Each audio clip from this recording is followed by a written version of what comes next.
এবং আমাদের পীর ভাইরা, আমরা আপনাদের দরবার শরীফ থেকে আমাদের সব থেকে বড় মাওলানা ওলিউল্লাহ কাদের সাহেবকে বেশি সম্মানিত করবেন। ইনি আপনাদের সামনে আমাদের মসজিদে বক্তব্য রাখবেন, আপনারা ধৈর্য সহকারে ইনশাআল্লাহ শ্রবণ করবেন। তাই বলে আপনাদের কাছে আসসালামু আলাইকুম ওয়া রাহমাতুল্লাহি ওয়া বারাকাতুহু। আচ্ছা, আমাদের পীর ভাই ও ভক্তবৃন্দের কাছে আমার সময় অনুরোধ, আপনারা একটু সামনে চেয়ার করে বসুন, একটু মেহেরবানি করে আমার পীর ভাইকে বিশেষ করে বলছি সামনে ফাঁকা থাকলে একটু দৃষ্টিগোচর রাখছেন, যার জন্য আপনারা একটু সামনে মেহেরবানি করবেন। আর সবাই তো ভরে যাবেন, তার জন্য বলছি আপনারা আমার একটু সামনে বসুন, মেহেরবানি করে শুনতে ভালো লাগবে এবং দৃষ্টিগোচর রাখবে না, ভালো লাগবে, এটা বলুন। আসসালামু আলাইকুম রহমতুল্লাহি ওয়া বারাকাতুহু।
وعلى آله الطيبين والطاهرين والمعصومين أجمعين،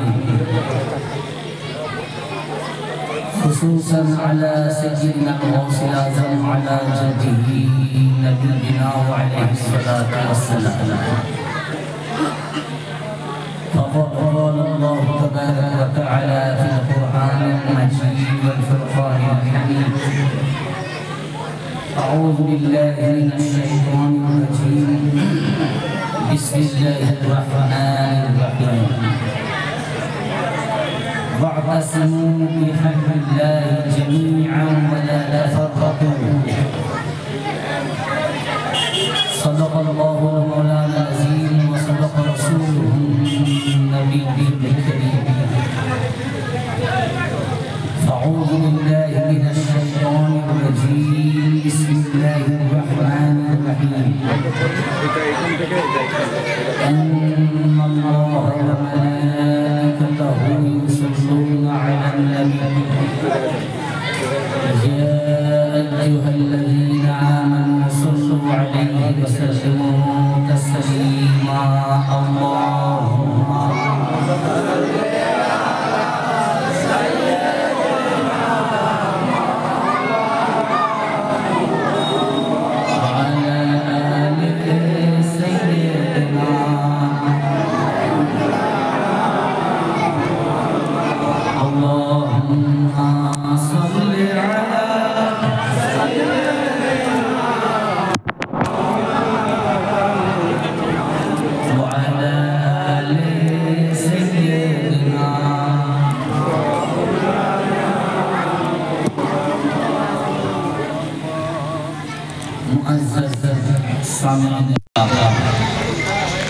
উপস্থিত সমস্ত আশিকান মুস্তাফা মুহিব্বান আহলে বাইতুল কিরাম ও গোলামান হযরত গাউসে আযম, খাস করে আমার সহযোগী ভাই বোন, এছাড়াও এখানে উপস্থিত এবং অনলাইন লাইভ কাস্টের মাধ্যমে দূর থেকে সকল শহীদ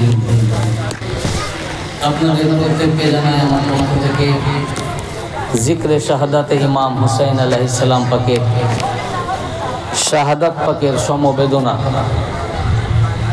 এবং জানাই আসসালামু আলাইকুম ওয়া রাহমাতুল্লাহি ওয়া বারাকাতুহু। আজকে এই হরিশ্চন্দ্রপুর এলাকায় सैयदुश शुहदा शहीद करबला सैयदना हजरत इमाम हुसैन अलैहिस्सलाम पाके শাহাদাত পাকের স্মরণে এই জিক্রে শাহাদাতে ইমাম হুসাইন আলাইহিসসালাম এই মজলিস পাকের আয়োজন করা হয়েছে। আপনাদের এখানে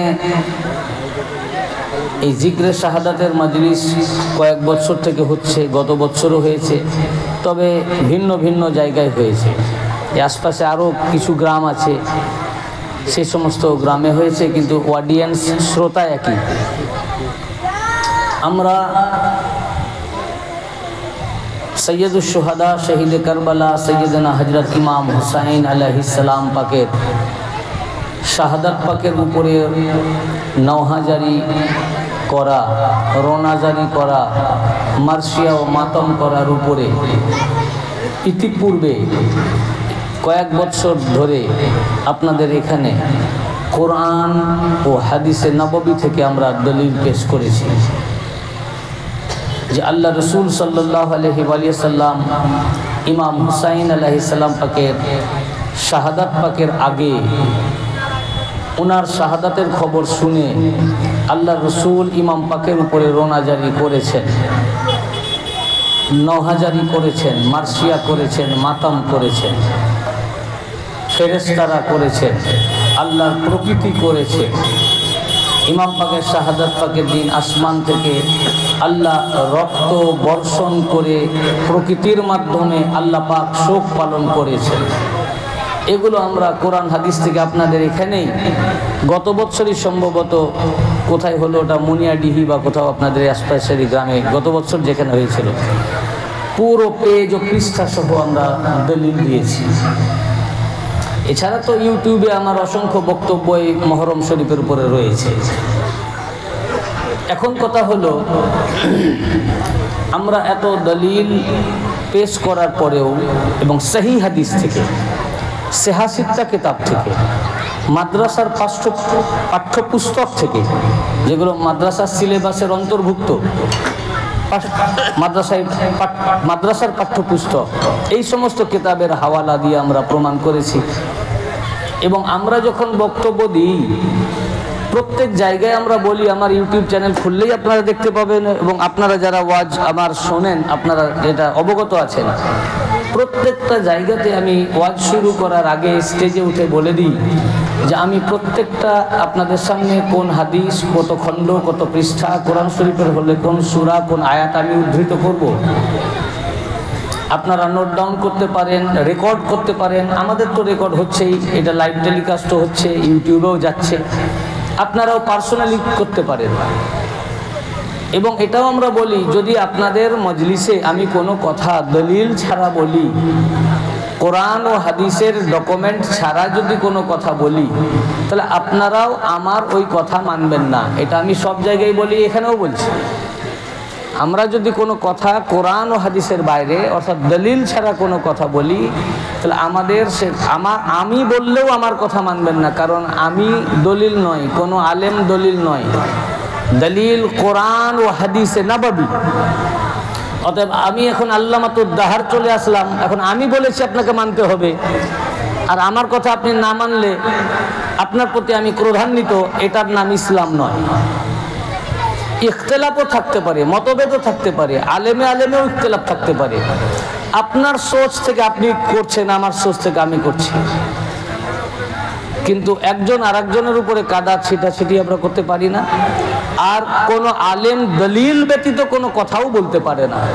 কোনো আলেমের কথা দলিল নয়, দলিল কোরআন ও হাদিসে নববী।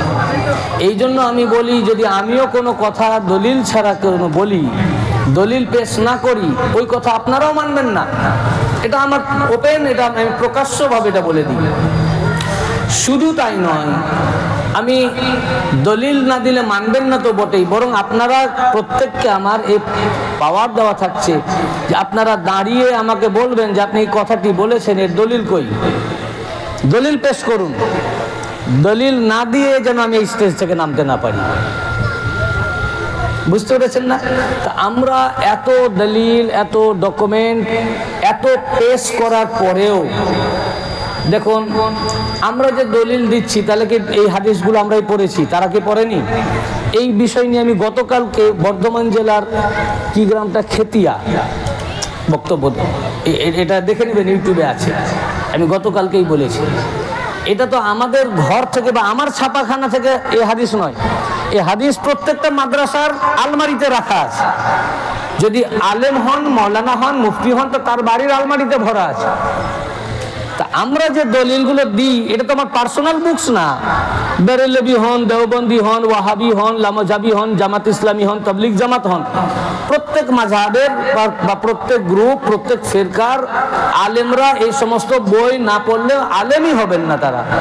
তো তারাও তো এই হাদিসগুলো পড়েন, তো তারা এই হাদিস পড়ে কেন এই হাদিস থেকে রোশনি তারা পাচ্ছেন না, আলো পাচ্ছেন না কেন, হেদায়েত কেন পাচ্ছেন না?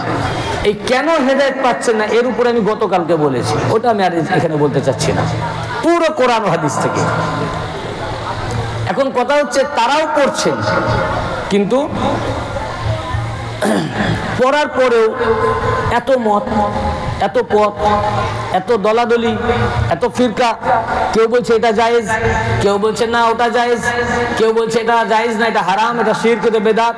যে যেমন পাচ্ছেন নিজের মন মতো ফতোয়া আরোপ করতেই আছেন। বুঝতে পেরেছেন না? কোরআন হাদিস শরীফের ধার ধরছেনই না তারা দলিলে। এটা কিন্তু গায়ের মুসলিম করছে না, আমার হিন্দু ভাই কি খ্রিস্টান কি ইহুদি বা আর অন্য কোনো মতবাদের লোক না, মুসলমানই কালমা পড়নেওয়ালা মুসলমানের ভিতরে এত দল, এত মত, এত পথ, এত দলাদলি, এত ভেদাভেদ কেন? দেখুন আল্লাহ রাসূল সাল্লাল্লাহু আলাইহি ওয়া আলিহি ওয়াসাল্লাম আগে থেকেই জানতেন যে আমার উম্মতের মধ্যে এত দল, এত তাফাররাকা সৃষ্টি হবে, এত বিভেদ হবে, যার কারণে আল্লাহর নবী গায়েবের খবর দিয়ে গেছেন, ভবিষ্যৎবাণী করে গেছেন, আগেই বলে গেছেন এই দিনের জন্য। আল্লাহ রাসূল কি বলেছেন? এই হাদিস শরীফটি মিশকাত শরীফের 30 পৃষ্ঠার মধ্যে রয়েছে এবং আবু দাউদ শরীফের 631 পৃষ্ঠায়, ইবনে মাজাহ 287 পৃষ্ঠায় এবং তিরমিজি শরীফের 2য় খণ্ডের 89 পৃষ্ঠায়। এই 4খানা কিতাবের হাওয়ালা আমরা দিলাম। এই 4খানা কিতাবের উক্ত পৃষ্ঠার মধ্যে রয়েছে আল্লাহ রাসূল সাল্লাল্লাহু আলাইহি ওয়া আলিহি ওয়াসাল্লাম বলেছেন, ইন্না তাফাররাকাত বানি ইসরাঈল সানাতিনা ওয়া সাবঈন মিল্লাতান তাফতারিকু উম্মতি সালাসা ওয়া সাবঈন মিল্লাতান কুল্লুহুম ফিন-নার ইল্লা মিল্লাতি Waheeda. The team of Bani Israel had divided at 72 groups and my ummah will be divided at 73 groups. All of them will go to the hell, that means all of them will go to the Jahannam except a group. নবীজি সাল্লাল্লাহু আলাইহি ওয়াসাল্লাম বললেন যে বনি ইসরাইলেরা 72 দলে বিভক্ত হয়েছিল। তাফতারিকু উম্মতি, তাফতারিকু উম্মতি, আমার উম্মত, আমার উম্মত, আমার উম্মত বিভক্ত হবে 73টা দলে, আলা সালাসা ওয়া সাবঈন মিল্লাহ, 73টা দলে বিভক্ত হবে। কে? হিন্দু ভাইরা না, হিন্দু খ্রিস্টান না, ইহুদি না, নাসারা না, জৈন না, বৌদ্ধ না, সারা পৃথিবীর মানুষেরা না, বলেছেন, মেনশন করেছেন তাফতারিকু উম্মতি, আমার এই উম্মত ওয়ালারা, ये कलमा पढ़ने वालारा। मौलाना साहब नीचे बसे, এখানে ডাকেন, এখানে আসেন। আমার এই উম্মত ওয়ালারা, তাফতারিকু উম্মতি, আমার উম্মত। কি বলেছেন বলুন, এদিকে অ্যাটেনশন প্লিজ। কি বলেছেন? তাফতারিকু উম্মতি, আমার উম্মত, মানে যারা কালেমা পড়ে যারা কালেমা পড়ে ইসলামে দাখিল হয়েছে, যারা কালেমা পড়ে ইসলামে দাখিল হয়েছে, মুসলমান হয়েছে, মুশরিক ছিল, কাফের ছিল, কালমা পড়েছে, কালমা পড়ে যারা ইসলামে দাখিল হয়েছে, উম্মত হয়েছে, কালমা পড়ার পর মুসলমান হওয়ার পর ইসলামে দাখিল হওয়ার পর আমার উম্মতের মধ্যে শামিল হওয়ার পর আল্লাহ নবী বলেছেন আমার এই উম্মত 73 দলে বিভক্ত হবে। কয় দলে? সবাই বলুন কয় দলে? 73 দলে বিভক্ত হওয়ার পর কি হবে? কুল্লুহুম ফিন্নার, all of them will go to the hell। 73 দলে বিভক্ত সব দল জাহান্নামে যাবে, ইল্লা বিল্লাতে ওয়াহিদা, শুধু একটি দল ছাড়া, শুধুমাত্র একটি দল। তার মানে কি? মানে 72টা দলই জাহান্নামে যাবে, একটা জান্নাতে যাবে। একটা কারা? আমার উম্মাহ, আমার उम्मत। তার মানে কি 73 दल कलमा पढ़ने वाला, नमाज पढ़ने वाला, रोजा रखने वाला, हज करने वाला, जाकात देने वाला, सारा शरीयतेर विधान मानने वाला, टोपी पहनने वाला, पागड़ी पहनने वाला, दाढ़ी रखने वाला, हज करने वाला, कुरान पढ़ने वाला। আল্লাহ নবী বলেছেন আমার উম্মত। নামাজ অস্বীকার করলে উম্মত থাকবে, নামাজ অস্বীকার করলে তো কাফের, উম্মত থেকে খারিজ। रोजा के अस्वीकार कर ले उम्मत থেকে খারিজ, हज को अस्वीकार कर ले उम्मत থেকে ও কাফির, ইসলাম থেকে খারিজ। আমার উম্মত মানে এই সারা শরীয়তের বিধানের উপরে পাবন্দি থাকবে, নামাজ পড়বে, রোজা রাখবে, হজ করবে, যাকাত দিবে, মুখে কালেমা পড়বে, কোরআন পড়বে, মাথায় ঘাট্টা থাকবে, টুপি থাকবে, পাগড়ি থাকবে, দাড়ি থাকবে, নামাজ থাকবে, লেবাস থাকবে।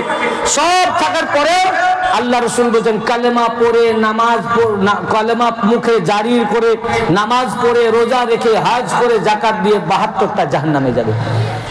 মানে কালেমা, নামাজ, রোজা, হজ, যাকাত নিয়ে 11টা কম্বল সহ 72টা জাহান্নামে যাবে, দাড়ি টুপি লেবাস নিয়ে।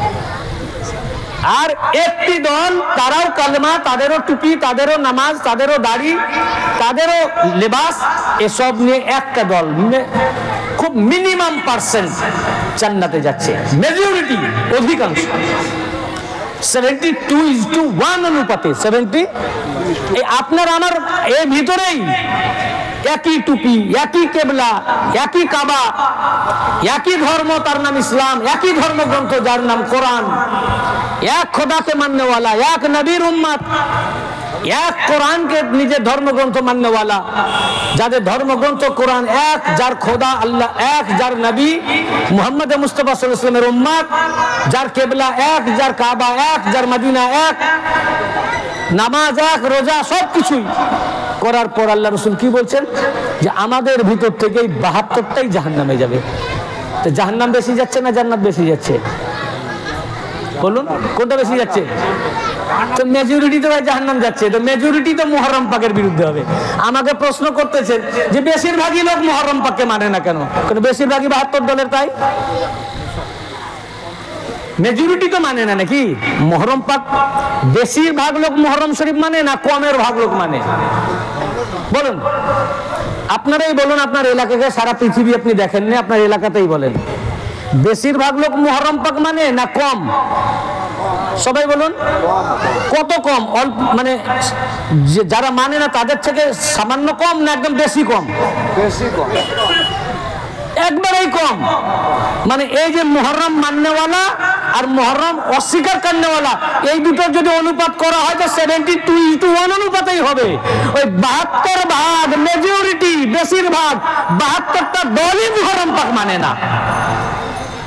তো পরিষ্কার হয়ে যাচ্ছে যে মেজরিটি লোক, মেজরিটি পার্সেন্টই মুহররম পাক মানতে পারবে না। কেননা আল্লাহর নবী বলেছেন মেজরিটি জাহান্নামী, মেজরিটি জাহান্নামী। তা আপনারা দেখেন খুব কম সংখ্যক লোক কোনটা পালন করে, বেশি সংখ্যক লোক কোনটা পালন করে। কারবালায় 22,000, তাদের কত? ইয়াজিদি লস্কর কত? 22,000। ইয়াজিদি লস্কর 22,000। ইমাম পাকের কজন? 72 জন। তো বেশি কোনটা? 22,000 বেশি না 72? তো কম যেটা করছে ওইটাই ঠিক। এই যে এখানে কতজন এসছেন গুনলে এগুলো হাতে এক্ষুনি গোনা যাবে। এক্ষুনি যদি এখানে পঞ্চরসের গান হতো আর যদি 50 টাকার টিকিট হতো, কত লোক হতো? তাহলে বেশি লোক কোন দিকে? খারাপের দিকেই বেশি লোক, খারাপের দিকে। তারপরে বেশি লোক যেদিকে ওইটাই 72 দল, ওটাই খারাপ। কম যেদিকে ওটাই এক দল, ওটাই জান্নাতি। বলেছেন আমার উম্মত 73 দলে বিভক্ত হবে, আমার উম্মত, আমার উম্মত। তার মানে 73 দল, कलमा पढ़ने वाला, नमाज पढ़ने वाला, रोजा रखने वाला, हज करने वाला, जाकात देने वाला, सारा शरीयतेर विधान मानने वाला, सारा शरीयतेर विधान मेने আল্লাহ নবী বলেছেন জাহান্নামে যাবে, একটা জান্নাতে যাবে। কেন, কি কারণে? এই যে 73 দল ধরুন, এই 72টা জাহান্নাম যাবে, একটা জান্নাত যাবে। খুব মনোযোগ দিয়ে শুনবেন কথা, তাহলে বুঝতে পারবেন। এই যে 73 দল টোটাল, তাতে 72টা জাহান্নাম, একটা জান্নাত। তো একটা দল কেন জান্নাত যাচ্ছে, 72 দল কেন জাহান্নাম যাচ্ছে? তফাৎ কোথায়? তফাৎ তো কিছু নাই। একটা দল যে জান্নাত যাবে তারও মাথায় টুপি, 72 দল যে জাহান্নাম যাবে তারও মাথায় টুপি। একটা দল যে জান্নাত যাবে তারও মুখে দাড়ি, 72 দল জাহান্নাম যাবে তারও মুখে দাড়ি। একদল যে জান্নাত যাবে তারও কেবলা কাবা, 72 দল যে জান্নাত জাহান্নাম যাবে তারও কেবলা কাবা। তারা কি বলছে আমরা আলাদা কেবলা বানিয়েছি? তারা কি অন্যদিকে মুখ করে নামাজ পড়ে? কি বলুন? তারও কেবলা কাবা। একটা দল যে জান্নাত যাবে সেও বলছে আল্লাহ এক, 72 দল জাহান্নাম যাবে সেও বলছে আল্লাহ এক। একদল যে জান্নাত যাবে সেও বলছে আমাদের নবী মুহাম্মদ মুস্তাফা সাল্লাল্লাহু আলাইহি ওয়া সাল্লাম, আর 72 দল যে জাহান্নাম যাবে তারাও বলছে আমাদের নবী মুহাম্মদ মুস্তাফা সাল্লাল্লাহু আলাইহি ওয়াসাল্লাম। তারা কি বলছে আমাদের নবী অন্য? যদি ওই 72 দলের ভিতরে কেউ বলে যে আমাদের নবী মুহাম্মদ মুস্তাফা সাল্লাল্লাহু আলাইহি ওয়াসাল্লাম নয়, আমাদের নবী ঈসা আলাইহিস সালাম, তাহলে তার উম্মতে থাকলো না, ওটা ইহুদি ঈসাই হয়ে গেল, খ্রিস্টান হয়ে গেল। বলছেন আমার উম্মত। তাহলে একদল যে জান্নাত যাবে সেও কালেমা পড়ছে লা ইলাহা ইল্লাল্লাহ মুহাম্মাদুর রাসূলুল্লাহ, 72 দল যারা জাহান্নাম যাচ্ছে তারও কালেমা লা ইলাহা ইল্লাল্লাহ মুহাম্মাদুর রাসূলুল্লাহ। তো যে একদল যে জান্নাত যাচ্ছে তার যে কালেমা 72 দল কালেমা এক। একটা দল যেদিকে মুখ করে নামাজ পড়ছে 72 দল ওইদিকে পড়ছে। একদল জ রাকাত নামাজ পড়ছে, 72 দল কয় রাকাতি নামাজ পড়ছে। তো যাদের কেবলা এক, কাবা এক, নামাজ এক, রোজা এক, হজ এক, মুখে দাড়ি এক, টুপি এক, লেবাস এক, মক্কা এক, মদিনা এক, কেবলা এক, ধর্ম এক, ইসলাম এক, নবী এক, খোদা এক, দল 73 কেন? সবই তো এক, কোনো তো আমরা তফাৎ বা পার্থক্য দেখতেছি না। তাহলে মূলে গলত আছে, মূলে কি আছে? গলতি আছে, ভুল আছে। আসল কোন একটা জায়গায় মানে মূল ইমানি বুনিয়াদে এদের দোষ রয়েছে। তার মানে এ থেকে বোঝা গেল যে এই 73 দলের ভিতরে একটা দল হেদায়েত প্রাপ্ত হচ্ছে, জান্নাতি হচ্ছে, মুমিন হচ্ছে, ইমানদার হচ্ছে, আর 72টা দল আমাদের মতোই দেখতে, আমাদের মতোই আমাল, আমাদের মতোই সব, টুপি আছে, দাড়ি আছে, নামাজ আছে, কিন্তু তাদের ইমান নাই, ওরা হেদায়েত প্রাপ্ত না, ওরা গোমরা, ওরা পথভ্রষ্ট। কেন পথভ্রষ্ট হলো? নামাজ তো তারা পড়ে, রোজাও তো করে, হজও তো দেয় করে, যাকাতও তো দেয়, কোরআনও তো পড়ে, সবই করে, পথভ্রষ্ট কেন হলো? আল্লাহর নবী সাল্লাল্লাহু আলাইহি ওয়া সাল্লাম জানতেন যে এই ঘটনা ঘটবে, গুমরাহ হবে আমার এই উম্মত, তাই গুমরাহি থেকে বাঁচার রাস্তাও আল্লাহর নবী দেখিয়ে দিয়ে গেছেন। কিন্তু উম্মত নবীজির নির্দেশিত পথে চলল না। আল্লাহর রসুল যখন বলেছেন 73 দলের মধ্যে 72টা জাহান্নামে যাবে, একটি জান্নাতে যাবে, তা আল্লাহর নবী কোন দল জান্নাতি বা কি করলে হেদায়েতে থাকবে বা জান্নাতের রাস্তায় থাকবে এটাও আল্লাহর নবী বলে যাবেন কিনা? আল্লাহর নবী যদি উম্মতকে দিক নির্দেশনা করে না যান তাহলে তো ইসলাম ইনকমপ্লিট। তাহলে উম্মতই তো কিয়ামতের দিনে দাবি করবে যে আল্লাহর নবী আমাদেরকে রাস্তা দেখিয়ে যান নাই, উনি দুনিয়া ছেড়ে যাওয়ার আগে আমাদেরকে হেদায়েতের রাস্তা দেখিয়ে যান নাই, আমাদের পথ নির্দেশ করে যান নাই, যার কারণে আমরা বুঝতে পারিনি কোনটা ঠিক কোনটা ভুল, আমরা গোমরা হয়ে গেছিলাম। কিন্তু এটা কখনো সম্ভব? একটা আদর্শ অভিভাবকও যদি মারা যায়, মারা যাওয়ার আগে তার 4 ছেলে বা 2 বা 3 ছেলে হলে তাদেরকে ডেকে সদুপদেশ দেয় যে বাবা আমি তো দুনিয়া ছেড়ে চলে যাচ্ছি, কিন্তু তোমরা খারাপ কাজ করো না, এগুলো ভালো কাজ, এগুলো খারাপ কাজ, এগুলো থেকে বাঁচো। অমুক লোক আমার কাছে টাকা পাই, শোধ করে দিও, অমুকের কাছে আমি পাই, নিয়ে নিও, সদুপদেশ দেয়।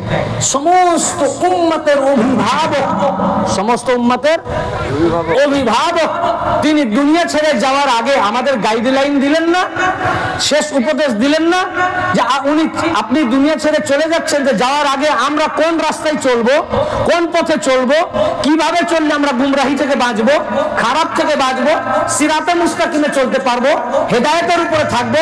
আল্লাহর নবী এই শেষ নির্দেশিকা আমাদেরকে কি দিয়ে যান নাই? যদি কেউ বলে যে উনি নিয়ে দিয়ে যান নাই, ওর ঈমানই নাই, তাহলে সে নবী পাকের দ্বীনকে ইনকমপ্লিট মনে করলো। এ দিন ইনকমপ্লিট মনে করলো। নবী পাক সব পথ নির্দেশ আমাদেরকে দিয়ে গেছেন, কিন্তু রসুল পাকের এই নির্দেশিত পথে আমরা চলিনি, যার কারণে আজ আমরা এত দলে বিভক্ত হয়ে গেছি। এখন আমরা বলছি এটা জায়েজ, ওটা না জায়েজ, এটা হারাম, এটা বেদাত, এটা শিরক। এখন এক একটা আলেম এক একটা কালারের চশমা পরে নিয়েছে, কেউ শিরকের চশমা, কেউ বেদাতের চশমা। এখন দুনিয়াকে শুধু শিরক দেখতেছেন আর বেদাত দেখতেছেন, এই কালারে। নবীজি সাল্লাল্লাহু আলাইহি ওয়াসাল্লাম আমাদের শেষ নির্দেশনা দিয়েছেন। এখন বলুন, আমাদের এই নবীজি দুনিয়া ছেড়ে যাওয়ার আগে এই শেষ নির্দেশনাটা কি ছিল, এটা আমাদের জানা দরকার কি দরকার না? বলুন সবাই, দরকার আছে না? যতক্ষণ আমরা না জানছি তো আমরাও তো রাস্তা পাবো না। কিন্তু এক শ্রেণীর আলেম আমাদেরকে নবীজির শেষ নির্দেশনা থেকে দূরে সরিয়ে রাখে, বলে না, না বললে কি হবে, মৌলবীদের তাবিজ বিক্রি তো আর হবে না, তাদের দলে তার কেউ থাকবে না। এবং আল্লাহ রসুল সাল্লাল্লাহু আলাইহি ওয়া সাল্লাম যখন কিছু বলেছেন, মক্কা শরীফে অবস্থানকালীন হোক কি মদিনা শরীফে অবস্থানকালীন হোক, উনি এক এক সময় এক এক কথা এক এক মৌকায় বলেছেন। যখন বলেছেন সবাই যে উপস্থিত ছিলেন তার কোনো মানে নাই। কখনো 5 জন সাহাবী ছিলেন, 5 জনের সামনে বলেছেন, কখনো 2 জন ছিলেন, 2 জনের সামনে বলেছেন, ওই 2 জন তখন আবার সবারই কাছে পৌঁছে দিয়েছেন। কখনো দেখা যাচ্ছে কোথাও যাচ্ছেন তো হয়তো 50 জন আছেন, তো 50 জনের সামনে বলেছেন, তখন ওই 50 জন বাকিদের সামনে বলেছেন। কখনো একজন সামনে আছে তো তার সামনে বলেছেন, তিনি তখন বাকিদের সামনে বলেছেন। সবারই সামনে একত্রিত ভাবে আল্লাহ নবী সবকে তো এক জায়গায় পাননি। যখন যাকে পেয়েছেন, যখন যে ছিল, যেমন মৌকা এসছে সেই মৌকা অনুযায়ী সেই মৌকাতে যারা যারা সামনে ছিলেন তাদেরকে সেটা বলেছেন, তারা তখন বাকিদের কাছে পৌঁছে দিয়েছেন। কিন্তু এই শেষ নির্দেশনা যদি 5 জন, 7 জন, 10 জন বা 100 জনের মাঝে বলতেন, তো এমনিতে তো সবারই সামনে বলার পরেও মানতে চাই না, বাকিরা বলতো আমরা নবীজির কাছ থেকে শুনি নাই। এটা এত ভাইটাল, এত গুরুত্বপূর্ণ। এই শেষ নির্দেশনা দেওয়ার জন্য আল্লাহর নবী সবচেয়ে বড় তার জীবনের মাজমা তৈরি করেছিলেন। কি তৈরি করেছিলেন? মাজমা, জামাত, বড় জামাত। প্রথম জামাত হচ্ছে পহলা জামাত আরাফার ময়দান, আরাফার বিদায় হজে। ওটাই প্রথম হজ, ওটাই শেষ হজ। নবীজি জীবন একটি হজ করেছেন 10ম হিজরিতে। আরাফার ময়দানে যে খুতবা দেওয়া হয়, সেই খুতবায়, আরাফার ময়দানে খুতবার মধ্যে আল্লাহ রাসূল সাল্লাল্লাহু আলাইহি ওয়া সাল্লাম ইরশাদ ফরমিয়েছেন, আল্লাহ রাসূল সাল্লাল্লাহু আলাইহি ওয়াসাল্লাম ইরশাদ ফরমিয়েছেন। আরাফার ময়দানে কেন বললেন? হজে যখন মানুষ যায় সবচেয়ে বেশি মাজমা আরাফার ময়দানে হয়। মিনাতে সব একসাথে লোক থাকতেও পারে, নাও পারে, বা কাবা শরীফে একসাথে থাকতে পারে, নাও পারে, বিভিন্ন টাইমে কাবা তওয়াফ করবে। কিন্তু আরাফার ময়দানে ওই দিন 9 জিলহজ্জা সকল মানুষকে একত্রিত হতেই হবে। আর যদি মাগরিবের মধ্যে সবাই উপস্থিত না হয় এবং আরাফার ময়দানে যদি সমবেত না হয়, তাহলে তার হজ হলো না। ওই দিন 1,24,000 সাহাবী তাদের মাঝে হাজ্জাতুল বিদার খুতবায় ইরশাদ ফরমিয়েছিলেন।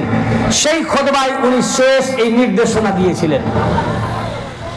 আমি যখন প্রথম হজে যাই 17 সালে, 2017-তে, তা আমাদেরকে আরাফার ময়দান ঘোরানো হচ্ছিল হজের আগে। সব বিভিন্ন জায়গায় দেখানো হচ্ছিল, শুধু আরাফা না, বিভিন্ন জায়গা। আরাফা যখন আসলাম, তিনারা মসজিদে নামিরা দেখালেন, তারপরে আরো বিভিন্ন জায়গায় দেখালেন, জাবালে রহমত দেখালেন, বলেন এখানে আদম আলাইহিস সালামের দোয়া কবুল হয়েছিল, বলেন এখানেই আল্লাহ নবী সাল্লাল্লাহু আলাইহি ওয়াসাল্লাম উটের পিঠের উপরে দাঁড়িয়ে বসে খুতবা দিয়েছিলেন, হজের খুতবা। আমি জিজ্ঞাসা করলাম যিনি বলছিলেন, আমাদের গাইড, যে ভাই আমি একটু জানতে খুব ইচ্ছা করে যে আল্লাহ নবী যে খুতবা দিয়েছিলেন হজের খুতবা, তো এই খুতবা তো দেওয়া হবে? হ্যাঁ, এটা আপনাদেরকে শুনতে হবে খুতবা। যদি এই মসজিদে প্রবেশ করতে না পারেন বাইরে থেকে শুনবেন। তো আল্লাহর নবী যে খুতবা দিয়েছিলেন ভাই, ওই খুতবাটি কি ছিল ভাই? খুতবার কিছু অংশ যদি বলতেন। তিনি বললেন ওটা তো জানি না যে কি খুতবা দিয়েছেন। আল্লাহর নবী যে খুতবা দিয়েছেন ওই খুতবাই তো দিতে হবে নাকি? বলেন এটা ভাই আমার জানা নাই। তো আমি বললাম যদি আপনি কিছু মনে না করেন ওই খুতবাটি আমি জানি, আমি কি বলতে পারি? বলে আলহামদুলিল্লাহ, খুব ভালো কথা, আমি জানি না আপনি জানেন, তাহলে তো আমাদের সাথে যারা আছে সবাই জেনে যাবে, বলুন। তখন আমি বললাম এই খুতবাটি তিরমিজি শরীফের দ্বিতীয় খণ্ডের 219 পৃষ্ঠায় রয়েছে। কত পৃষ্ঠায়? তিরমিজি শরীফের দ্বিতীয় খণ্ডের 219 পৃষ্ঠায় এই হাদিস শরীফটি রয়েছে। এই হাদিসের রাবি জাবের ইবনে আব্দুল্লাহ আল আনসারী রাদিয়াল্লাহু আনহু। জাবের ইবনে আব্দুল্লাহ আনসারী রাদিয়াল্লাহু আনহু ছাড়াও এই হাদিস আর কে কে riwayat করেছেন শুনুন সাহাবায়ে কেরামদের নাম। হযরত যায়েদ বিন আরকাম রাদিয়াল্লাহু আনহু, হযরত আবু যর গিফারি রাদিয়াল্লাহু আনহু, হযরত আবু সাঈদ খুদরি রাদিয়াল্লাহু আনহু, হযরত হুযায়ফা বিন উসাইদ রাদিয়াল্লাহু আনহু, হযরত খুযাইফা বিন সাবিত রাদিয়াল্লাহু আনহু, হযরত যায়েদ বিন সাবিত রাদিয়াল্লাহু আনহু, হযরত সাহল বিন সাদ আস-সাঈদি রাদিয়াল্লাহু আনহু, হযরত জুমাইরা রাদিয়াল্লাহু আনহু, হযরত আমির বিন লাইলা রাদিয়াল্লাহু আনহু, হযরত আব্দুর রহমান বিন আওফ রাদিয়াল্লাহু আনহু, হযরত আব্দুল্লাহ ইবনে আব্বাস রাদিয়াল্লাহু আনহু, হযরত আব্দুল্লাহ ইবনে উমর রাদিয়াল্লাহু আনহু, হযরত আদি বিন হাতেম রাদিয়াল্লাহু আনহু, হযরত উকবা বিন আমির রাদিয়াল্লাহু আনহু, হযরত শেরে খোদা হায়দার কাররার মাওলা আলীউল মুরতাজা আলাইহিস সালাতু ওয়াস সালাম এবং হযরত আবু রাফি রাদিয়াল্লাহু আনহু, হযরত সুরাই বিন আল খুজাই রাদিয়াল্লাহু আনহু, হযরত আবু কুদামা আল আনসারী রাদিয়াল্লাহু আনহু, হযরত আবু হুরায়রা রাদিয়াল্লাহু আনহু, হযরত আবুল হাইসাম রাদিয়াল্লাহু আনহু, উম্মুল মুমিনিন হযরত উম্মে সালমা রাদিয়াল্লাহু আনহা, হযরত উম্মে হানি রাদিয়াল্লাহু আনহা। গুনেছেন কতজন হলো? গুনেন নাই? যা গুনাহ হয়নি। এত এত সাহাবায়ে কেরামের লিস্ট আমি নিজে পেয়েছি, তার মানে আরো যে নাই তা না, আরো অনেক সাহাবীর রিওয়ায়াত থাকতে পারে। আমি নিজে কিতাব থেকে এত এত সাহাবায়ে কেরাম থেকে রিওয়ায়াত পেয়ে তাদের লিস্ট আমি আমার এই নোটবুকে আমি নোট করেছি। এত এত সাহাবী হাদিস রিওয়ায়াত করেছেন। এবং তিরমিজি শরীফের দারুল উলুম দেওবন্দ প্রিন্ট দ্বিতীয় খণ্ড 219 পৃষ্ঠায় হযরত জাবের ইবনে আব্দুল্লাহ আল আনসারী রাদিয়াল্লাহু আনহু বলেন যে রাআইতু রাসূলুল্লাহ সাল্লাল্লাহু আলাইহি ওয়া আলিহি ওয়াসাল্লাম ইয়াউমা হাজ্জাতিহি আলা নাকাতিল কাসওয়া। আমি রাসূল পাক সাল্লাল্লাহু আলাইহি ওয়াসাল্লামের হজের সময় নবী পাক সাল্লাল্লাহু আলাইহি ওয়াসাল্লামকে তার উটনির উপরে দেখেছি। ইয়াকতুবুনা, আল্লাহর নবী সাল্লাল্লাহু আলাইহি ওয়াসাল্লাম আমাদের মধ্যে খুতবা দিয়েছিলেন। কিসের খুতবা? হজের। সামি'তু রাসূলুল্লাহ সাল্লাল্লাহু আলাইহি ওয়া সাল্লাম, আমি আল্লাহ রাসূল থেকে শুনেছি নিজের দুই কানে। ইয়াকুলু, আল্লাহর নবী বলেছেন, ইয়া আইয়ুহান নাস ইন্নী তারাকতু ফীকুম মান ইন আখাজতুম বিহি লান তাদিল্লু কিতাবাল্লাহি ওয়া ইতরাতি আহলা বাইতি। এই লোগো শোনো, হে মানুষের দল শোনো, আমি তোমাদের মাঝে, এই হাজী শোনো, যারা হজ করতে এসেছো, এই আরাফাবাসী শোনো, যারা হজ করতে এসেছো, এই 1,24,000 সাহাবী শোনো, তোমাদের মাঝে আমি দুইটি গুরুত্বপূর্ণ জিনিস ছেড়ে যাচ্ছি, দুইটি ভারী জিনিস ছেড়ে যাচ্ছি। একটি আল্লাহর কিতাব কোরআন, দ্বিতীয়টি আমার ইতরাত, আমার আহলে বাইত, আমার সন্তান সন্ততি, আমার আহলে বাইত। যতক্ষণ পর্যন্ত তোমরা কোরআন এবং আমার আহলে বাইত পাককে আখাজতুম বিহি মজবুতির সাথে আঁকড়ে ধরে থাকবে, লান তাদিল্লু, কখনো পথভ্রষ্ট হবে না।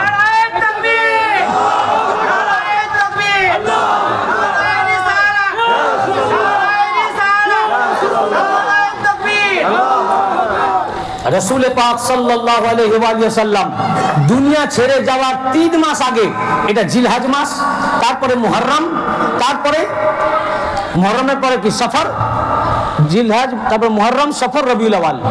রবিউল আওয়ালের 12 তারিখ উনি বেসালে হক লাভ করেন। তার মানে ইন্তেকালের 3 মাস আগে শেষ ভাষণ 1,24,000 সাহাবীকে সমবেত করে। এর আগে এত বড় মাজমা হয় নাই। নবীজি একত্রিত করে শেষ নির্দেশনা দিতেছেন, শেষ নির্দেশনা দিতেছেন, গাইডলাইন করছেন যে আমি তো দুনিয়া ছেড়ে চলে যাব, আমার পর তোমরা কি করবে? কার কাছে যাবে? তোমরা তো যে কোনো মুসিবতে বিপদে আপদে আমার কাছে আসো, ফাইসালার জন্য আমার কাছে আসো, যে কোনো সমস্যা হলে আমার কাছে আসো, মাসালা ও মাসাইলের জন্য আমার কাছে আসো, ফতোয়ার জন্য আমার কাছে আসো, যে কোনো বিষয়ে তোমরা আমার কাছে ছুটে আসো। কিন্তু আমার পর তোমরা কি করবে?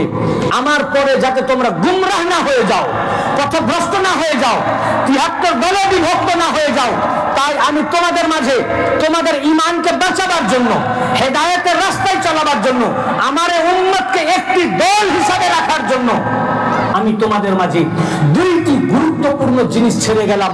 একটি আল্লাহর কিতাব কোরআন, আর দ্বিতীয়টি আমার ইতরাত, আমার সন্তান সন্ততি, আমার আহলে বাইত। এক কোরআন আরেকটি আলী, একটি কোরআন আরেকটি ফাতেমা, একটি কোরআন আরেকটি হাসান, একটি কোরআন আরেকটি হুসাইন। এই দুইটিকে আমি রেখে গেলাম। এক কিতাব কোরআন, কোরআনে সামেত, আর একটি কোরআন, কোরআনে নাতেক। এই কোরআন দিয়ে দিলাম, আর নতুন করে ওহী আসবে না, নতুন কোরআন লেখা হবে না, এই কোরআনের কথা বলবে না, এই কোরআনে সামেত।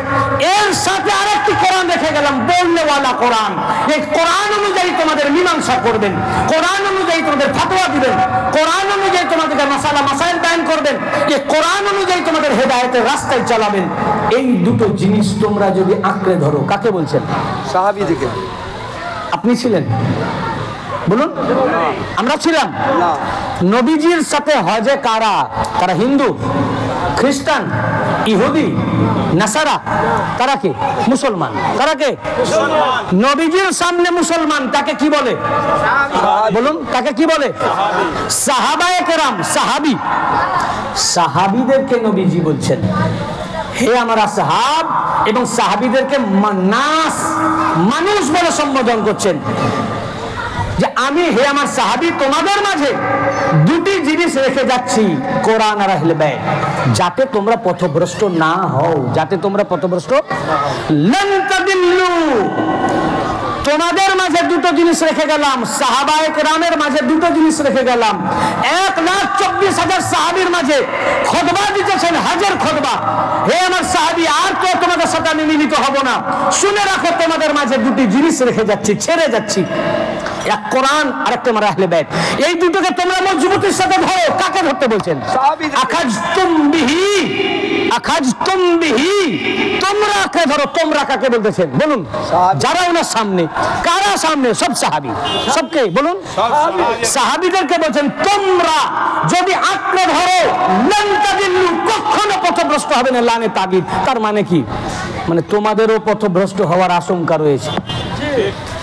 কখনো পথভ্রষ্ট হবে না মানে কি? পথভ্রষ্ট হতেও পারো। তোমাদের মধ্যে দুইটি জিনিস রেখে গেলাম, যদি আঁকড়ে ধরো কখনো পথভ্রষ্ট, তোমরা যদি আঁকড়ে ধরো কখনো পথভ্রষ্ট হবে না। তার মানে তোমরা যদি ধরো তো পথভ্রষ্ট হবে না, তোমরা যদি ছেড়ে দাও তো সাহাবী তো দূরের কথা, ইসলাম থেকে খারিজ।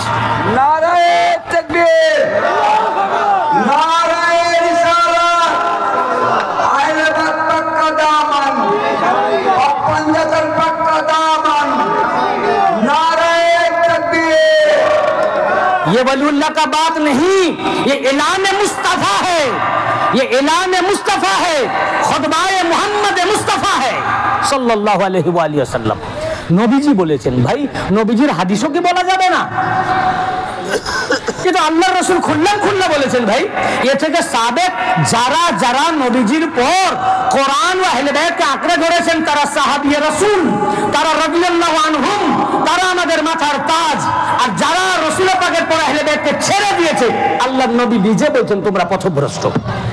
তার সাহাবিয়াত নাই, তার সাহাবিয়াত নাই, খতম, ও পথভ্রষ্ট। কি মৌলানা সাহেব, ইসলাম থেকে খারিজ। এ তো ভাই আমার ফতোয়া না, আমি তো বলতে পারি না। নবীজি বলেছেন। বলুন, মুল্লার ইসলাম নিবেন না নবীজির ইসলাম নিবেন? মুল্লার ফতোয়া নিবেন না রাসূলুল্লাহর ফতোয়া নিবেন? আল্লাহ রাসূল বলেছে যে তোমরা আহলে বাইতকে ধরলে হেদায়েতের উপর, আহলে বাইতকে ছেড়ে দিলে পথভ্রষ্ট। তো আহলে বাইতকে ছাড়ার পরেও যদি কেউ কাউকে মুসলমান মনে করে, ওই মৌলবি ঈমান থেকে খারিজ, মৌলবি ঈমান থেকে খারিজ। নবীজি যাকে বলছেন ইসলাম থেকে খারিজ, নবীজি যাকে বলছেন গুমরাহ, নবীজি যাকে বলছেন গুমরা, তাকে যে মুসলমান মনে করে, বলুন ওই মৌলবি ইমানদার না ও গুমরা? ও নবীজির ফয়সালাকেই তো মানলো না।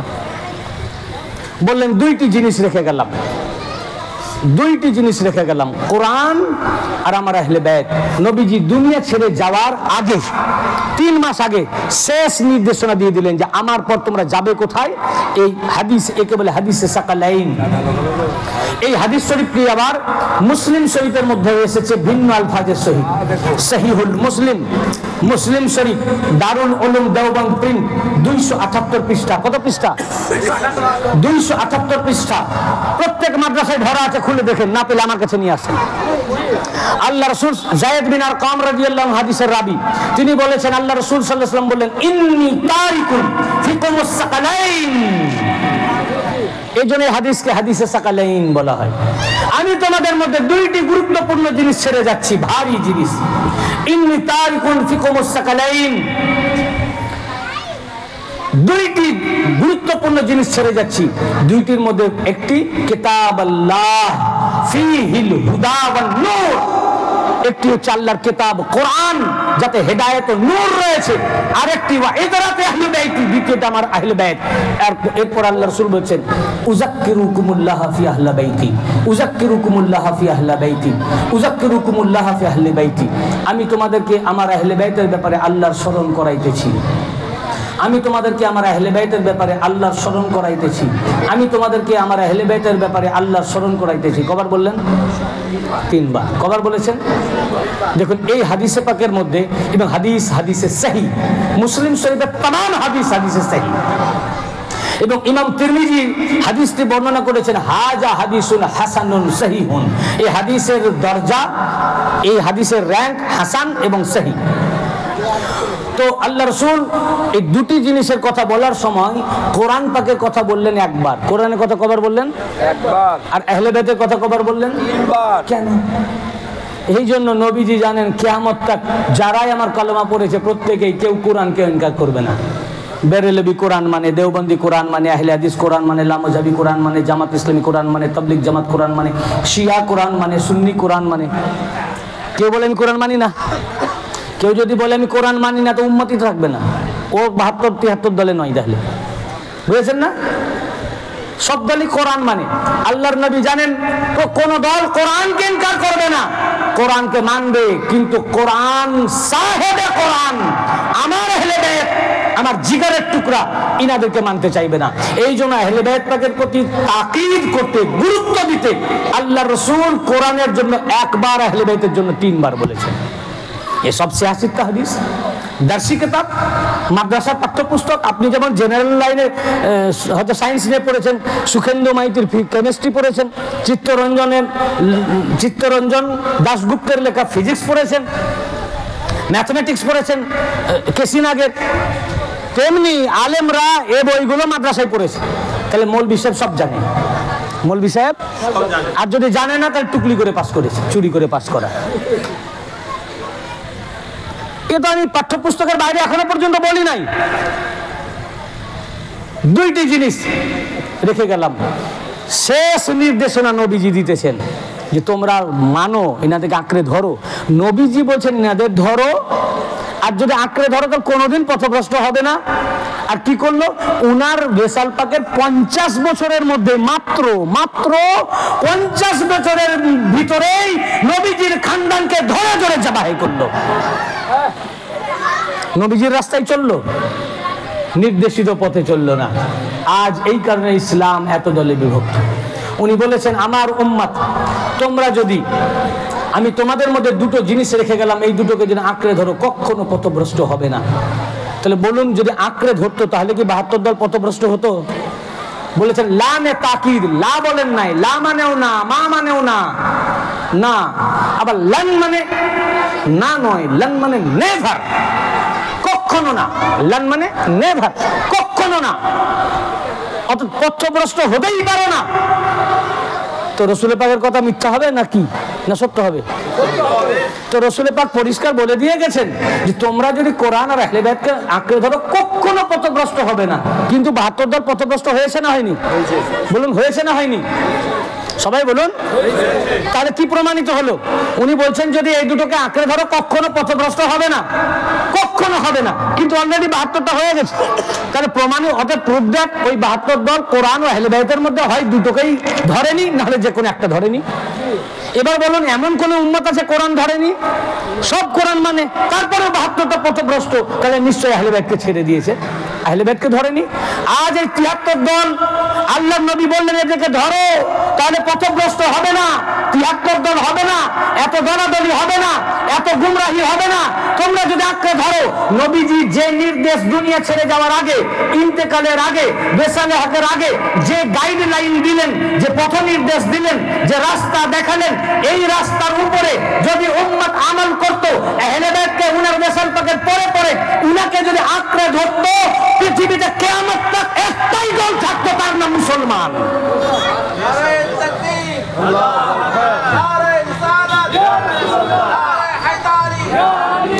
আজ এত ভেদাভেদ হতো না, তাজিয়া পাক করা জায়েজ কিনা না জায়েজ, মাতম করা জায়েজ কিনা না জায়েজ, মুহররম পাক মানা জায়েজ কিনা না জায়েজ, এত দলই আসতো না, একটাই দল থাকতো।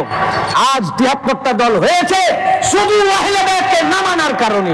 শুধু বলুন, শুধু আহলে বাইত পাককে না মানার কারণে। যদি আহলে বাইত পাককে নিজের মাওলা হিসাবে সারা বিশ্বের মুসলমান যদি ধরতো, এখনো যদি ধরে, তাহলে একটি দল থাকবে, 72টা দল থাকবে না।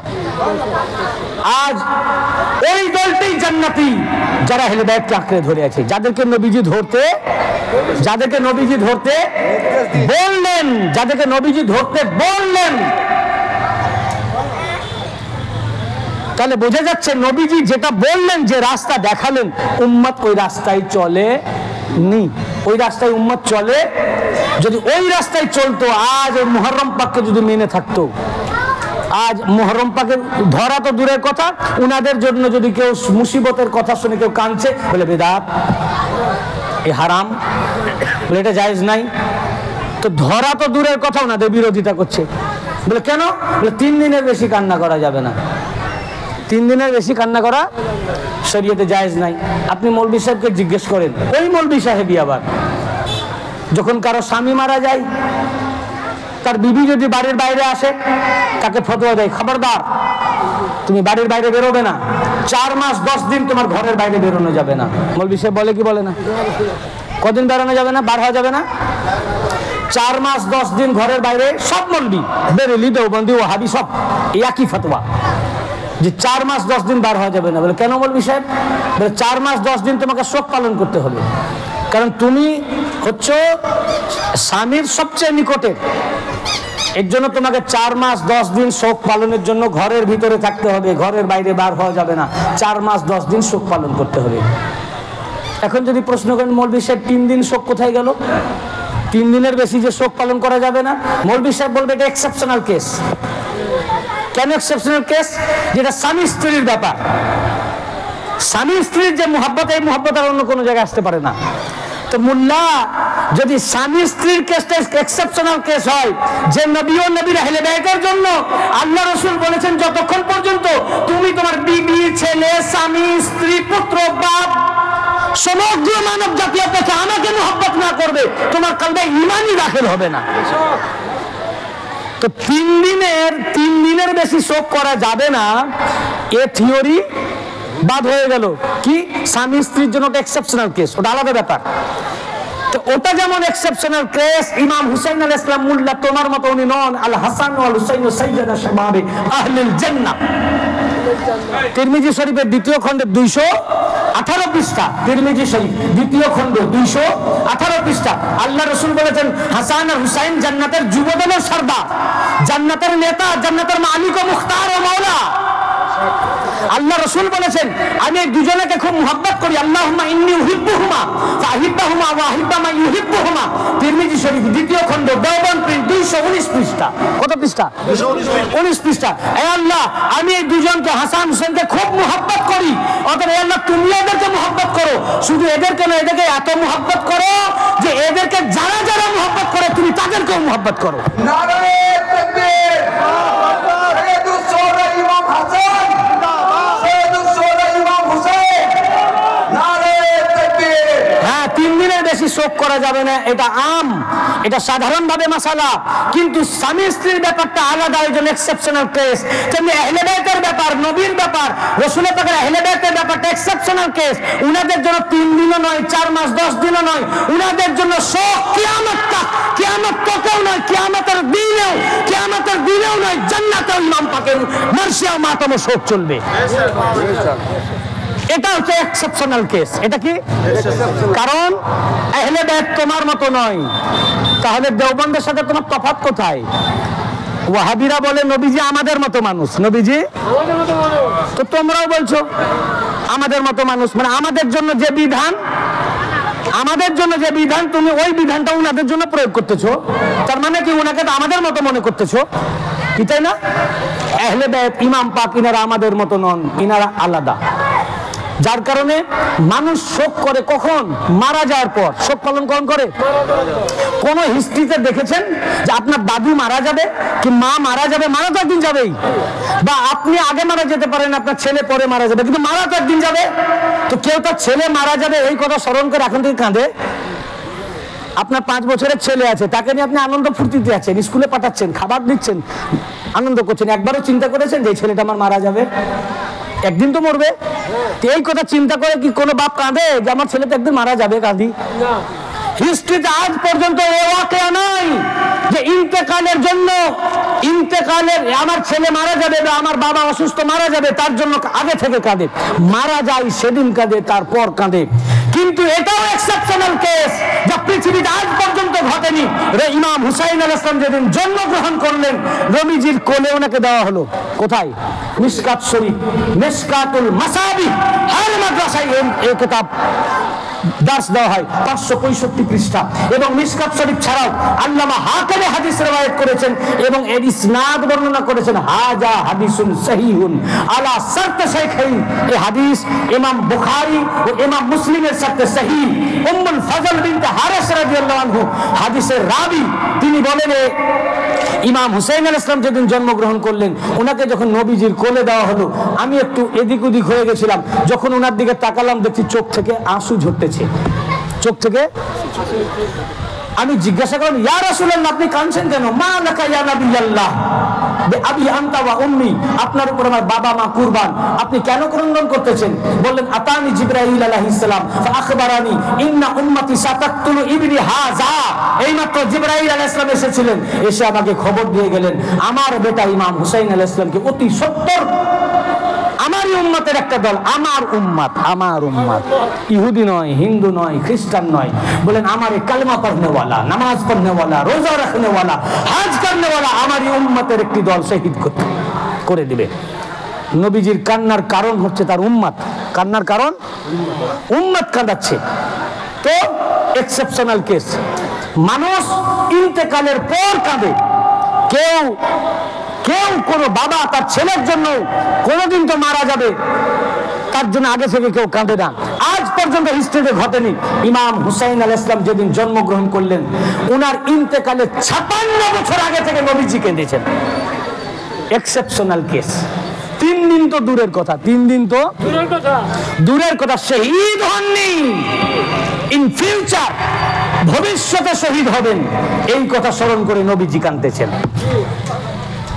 আহলে বাইত পাকদের জন্য তুমি নিজের সাথে মিলাতে যেও না, ধ্বংস হয়ে যাবে। আহলে বাইত পাক, নবীজি তার আহলে বাইত পাকের জন্য কাঁদতেছেন। এবং যেদিন শহীদ হলেন ইমাম হুসাইন আলাইহিস সালাম, তিরমিজি শরীফ 2য় খণ্ড 218 পৃষ্ঠা, দেওবন্দ প্রিন্ট। কত পৃষ্ঠা? 218 পৃষ্ঠা। এই হাদিসের রাবী হযরত সালমা বলেন, দেখাল তো আলা উম্মে সালমা, বলেন আমি উম্মে সালমা রাদিয়াল্লাহু আনহার ঘরে প্রবেশ করলাম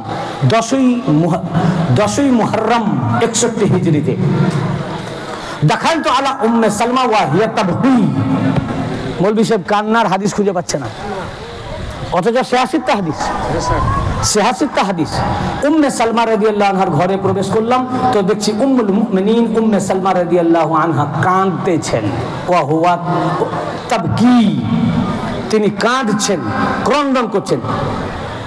ফাসআলতু মা ইউবকিক, আমি জিজ্ঞাসা করলাম হে উম্মুল মুমিনিন, হে জগৎ জননী, সে হে সমস্ত মুমিনিনদের আম্মা জান, আপনার কান্নার কারণ কি, কেন কাঁদছেন? قالت شهد رأيت رسول الله صلى الله عليه وآله وسلم في المنام وبرأسه ولحيته التراب فسألت ما لك يا رسول الله صلى الله عليه وسلم, এই মাত্র আমি রাসূল পাক সাল্লাল্লাহু আলাইহি ওয়াসাল্লামকে স্বপ্নে দেখলাম, দেখতেছি যে ওনার দাড়ি মুবারকে মাটি লেগে আছে এবং মাথায় কার মাটি লেগেছে? কার? নবীজির মাথায় মাটি, দাড়ি মোবারকে মাটি। আমি জিজ্ঞাসা করলাম ইয়া রাসূলুল্লাহ, আপনার কি হয়েছে, আপনাকে এমনি মলিন কেন দেখায়, আপনি এরকম মাটি কোথা থেকে আসলো? ক্বালা শাহিদতু কতলাল হুসাইন আনফা, বলে হে উম্মুল মুমিনিন, এই মাত্র আমি ইমাম হুসাইন আলাইহিস সালামের কতল হওয়া দেখে আসতেছি, কারবালা থেকে আসতেছি। উম্মুল মুমিনিন উম্মে সালমা রাদিয়াল্লাহু আনহা দেখতেছেন।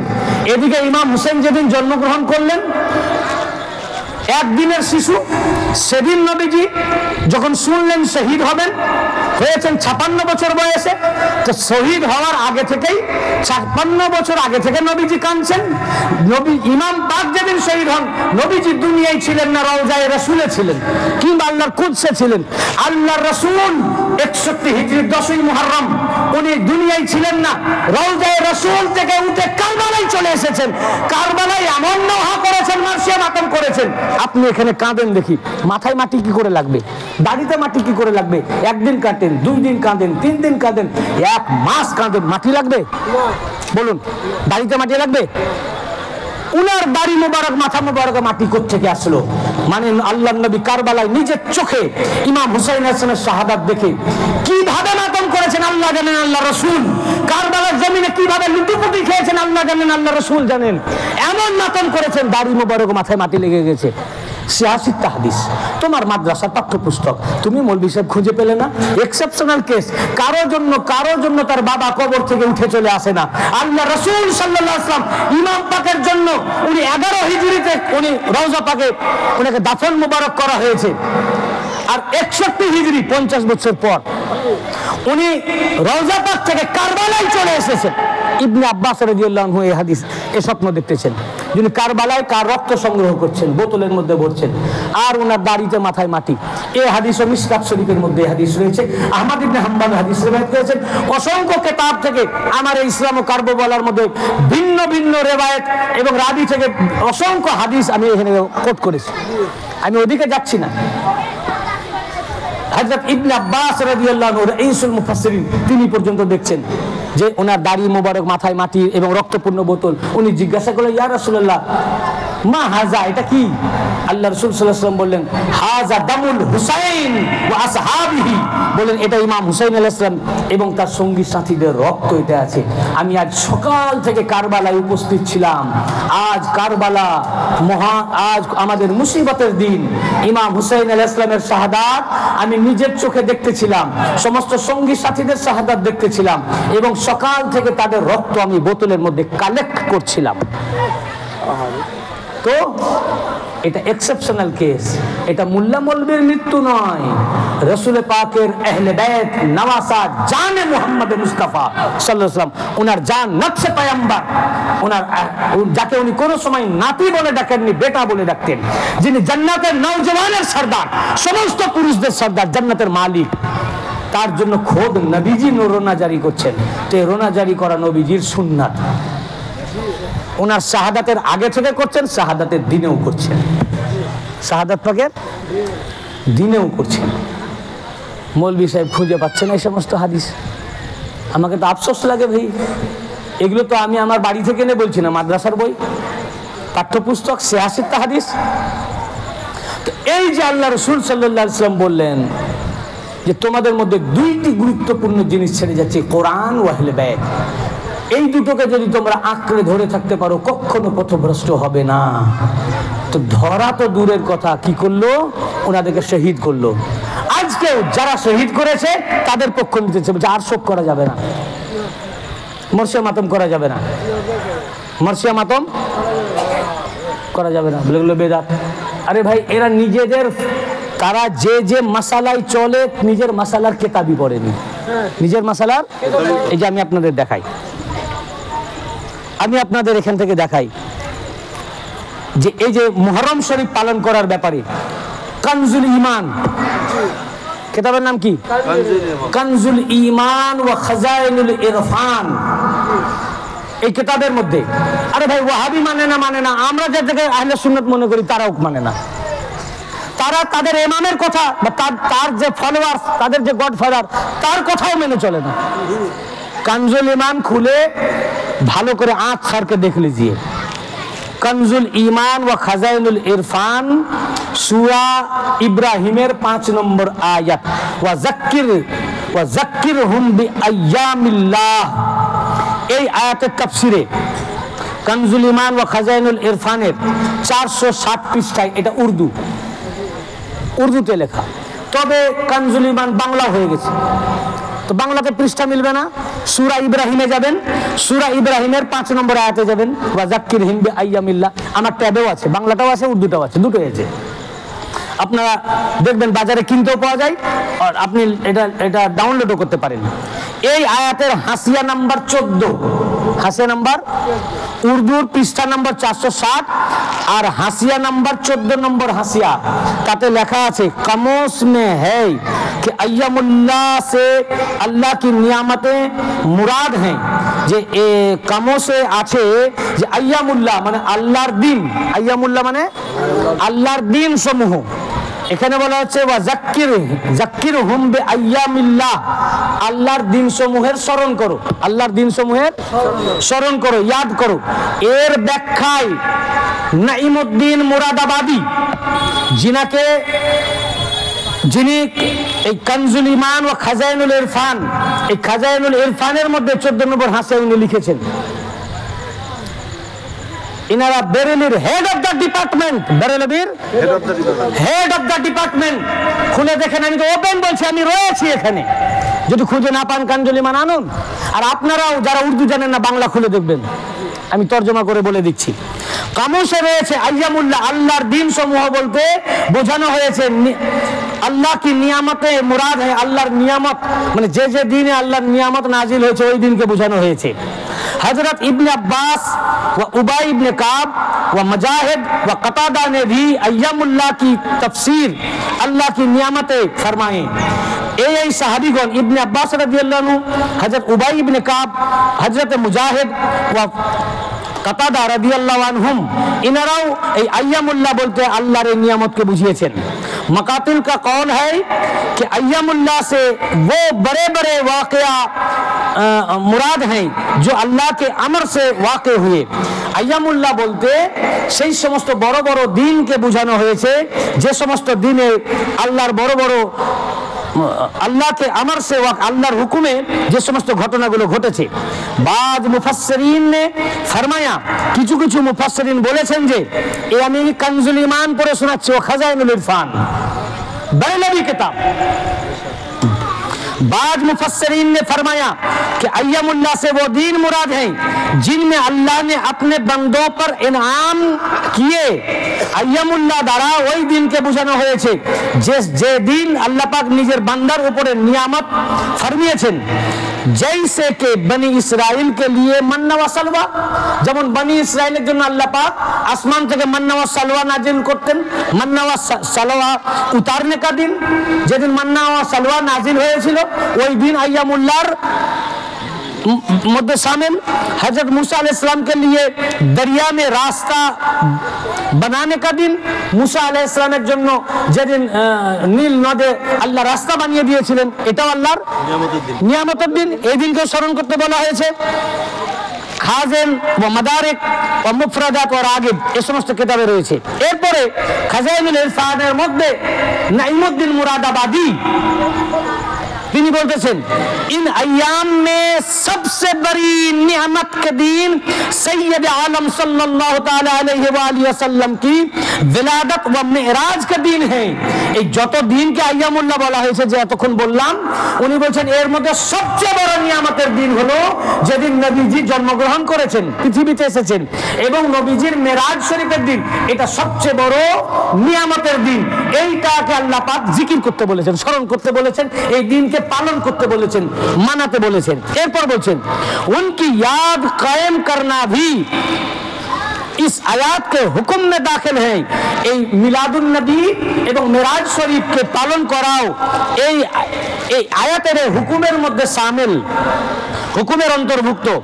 इसी तरह और बुजुर्गों पर जो अल्लाह ताला की नियामतें हुए या जिन अय्याम में वाक़यात आज़िमा पेश आए, ठीक एरकमই আরো অনেক বুজুর্গ বা আউলিয়া কেরাম যাদের উপরে আল্লাহ পাক নিয়ামত নাজিল করেছেন অথবা যে দিনে বড় বড় ঘটনা ঘটেছে, जैसा कि 10वीं मुहर्रम, कंजुल ईमान खोल के आंख फाड़ के देख लीजिए, जैसा कि 10वीं मुहर्रम को करबला का वाकया हायला उनकी यादगार में कायम करना भी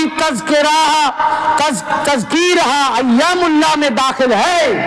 ठीक এই সমস্ত দিন সমূহের মধ্যে 10ই মুহররম যেদিন কারবালার ঘটনা ঘটেছিল, এই কারবালার এই ঘটনাকে স্মরণ করে এই দিন পালন করাটাও কোরআনের আইয়ামুল্লাহ আয়াতের হুকুমের মধ্যে, হুকুমের অন্তর্ভুক্ত। কে বলছেন? কানজুল ঈমান ও খাজাইনুল ইরফানের মধ্যে কি কারবালা শরীফে যে ঘটনা ঘটেছিল, এই ঘটনাকে স্মরণ করে কি ঘটেছিল? ইমাম পাককে শহীদ করেছে, जुलुम করেছে, অত্যাচার করেছে, 3 দিন ভুখা ও পিপাসা রেখেছে, ক্ষুধার্ত ও পিপাসার্ত অবস্থায় ওনাদেরকে শহীদ করেছে, তিনাদের তাবুতে আগুন লাগিয়ে দিয়েছে, ওনাদের পর্দানসীন আহলিয়া পাকদেরকে বেপর্দা করেছে, নাঙ্গা উটের পিঠে উঠিয়ে চাপিয়েছে, বোরখা চাদর কেড়ে নিয়েছে, ওনাদের তাবুতে আগুন লাগিয়ে দিয়েছে। কারবালায় যে যে ঘটনা ঘটেছিল এই ঘটনাকে স্মরণ করা, কারবালার ইয়াদগার পালন করা, জিক্রে শাহাদাতে হুসাইন পালন করা, এটাও কোরআনের হুকুমের মধ্যে, হুকুমের অন্তর্ভুক্ত, এটাও আমাদের পালন করা উচিত। কানজুল ঈমান বাজ লোক मिलाद शरीफ, मिराज शरीफ और जिक्र शहादत के अय्याम की तखसीस में কিছু কিছু লোক এই মিলাদ শরীফ, মিরাজ শরীফ এবং জিক্রে শাহাদাত মখসুস হওয়া, খাস হওয়া এর ব্যাপারে কালাম করতে हैं। কানজুল ঈমানে তোমাদেরই বিরুদ্ধে ফতোয়া, তোমরা কালাম করতেছো, আমরা জিক্রে শাহাদাত পালন করি, তোমরা আমাদের বিরুদ্ধে মুহররম স্মরণ করতেছি, তোমরা কালাম করতেছো। নাঈমউদ্দিন মুরাদাবাদী কানজুল ঈমান ও খাজাইনুল ইরফানের মধ্যে বলছেন যে মিলাদ শরীফ এবং মিরাজ শরীফ এবং জিক্রে শাহাদাত के अय्याम की तखसीस में कलाम करते हैं যে এর খুসুসিয়াতের উপরে মিলাদুন নবী এবং মিরাজ শরীফ এবং জিক্রে শাহাদাতে হুসাইনের খুসুসিয়াত এর বিশেষত্বের উপরে তোমরা কালাম করছো। उन्हें इस आयात से नसीहत पजीर होना चाहिए। যারা মুহররম পাকের বিরুদ্ধে বলো, তোমাদের এই আয়াত পাক থেকে তোমাদেরকে নসিহত নেওয়া উচিত। ছটফট করছেন কেন? তোমাদেরকে নসিহত নেওয়া উচিত। তোমরা তো ভাই তোমাদের বই পড়ো না, তোমাদের বইয়ের বিরুদ্ধেই, তোমাদের বিরুদ্ধেই ফতোয়া, তোমাদেরই এগেইনস্টে ফতোয়া। তিনি বলছেন মিলাদুন নবী পালন করা উচিত, মিরাজ শরীফ পালন করা উচিত, জিক্রে শাহাদাত পালন করা উচিত, মুহররম পালন করা উচিত, কারবালার ঘটনার ইয়াদগার পালন করা উচিত। তোমরা করতেছো? কোন মাদ্রাসায় হয় মিলাদুন নবী হয়, মিরাজুন নবী হয়, এই দুটো হয়। 3 নম্বর যেটা বললেন কানজুল ঈমানে লেখা, 3 নম্বরকে বাদ দিয়ে দিলে তো তোমারও তো ঈমানটা কেটে গেল, বাদ দিয়ে দিলে 3 নম্বরটাকে। আজ প্রত্যেক মাদ্রাসায় এই কানজুল ঈমানের ফতোয়া অনুযায়ী প্রত্যেক মাদ্রাসা থেকে ইমাম হুসাইন আলাইহিস সালামের নাম পাকে নিশান পাক উত্তোলন করা উচিত ছিল, ইয়াদগার পালন করা উচিত ছিল, জিক্রে শাহাদাতের মজলিসে আজা পালন করা উচিত ছিল। নারে তাকবীর, নারে রিসালাত, নারে হায়দারি, নারে বড় ইমাম, নারে ছোট ইমাম, হায় সাকিনা কি প্যার, হায় সাকিনা কি প্যার, দ্বীন ইসলাম, নারে তাকবীর। তাজিয়া পাকের ব্যাপারে, তাজিয়া পাকের ব্যাপারে বলে হারাম না তো শিরক। নিজেদের কিতাব ভাই পড়ুন, এই দেখুন শাহ আহমদ রাজা খান বরেলভির লেখা একটি কিতাব এটা আপনারা অনলাইনেও পেয়ে যাবে, গুগল থেকে সার্চ করে এই কিতাব ডাউনলোড করতে পারেন, আবার এটা কিনতেও পাওয়া যায়। এই কিতাবটির নাম তাজিয়া দারি কা শরঈ হুকম, তাজিয়া দারি কা শরঈ হুকুম। ওই যে বলে উনি 1400 কিতাব লিখেছেন, 1400 কিতাব যদি লেখেন সেই 1400 কিতাবের মধ্যে এটি একটি কিতাব। এই কিতাবকে বাদ দিলে কত হবে? 1399টা কিতাব হয়ে যাবে, 1399টা কিতাব হয়ে যাবে। এই 1400 কিতাবের মধ্যে ওনার লেখা এটি একটি কিতাব। এই কিতাবটির নাম তাজিয়া দারি কা শরঈ হুকুম। এটা একটি বই, মুকাম্মাল বইটা আমি ডাউনলোড করেছি। এই বইটার মুসান্নিফ শাইখুল ইসলাম অনেক উপাধি দিয়েছেন, যে তার নাম শাহ আহমদ রাজা খান মুহাক্কিকে বেরেলভি লেখা রয়েছে। তো তাজিয়াদারির উপরে উনি বই লিখেছেন এবং ফাতাওয়া রাজাবিয়ার মধ্যে উনি ফতোয়া দিয়েছেন। এই কিতাবের 3 পৃষ্ঠার মধ্যে ওনাকে প্রশ্ন করেছে যে তাজিয়া পাক করা যাবে কিনা। ওনাকে ফতোয়া জানতে চেয়েছেন যে क्या फरमाते हैं उलमाए दीन इस मसला में ताजियादारी का क्या हुक्म है, ताजियार কি হুকুম আছে।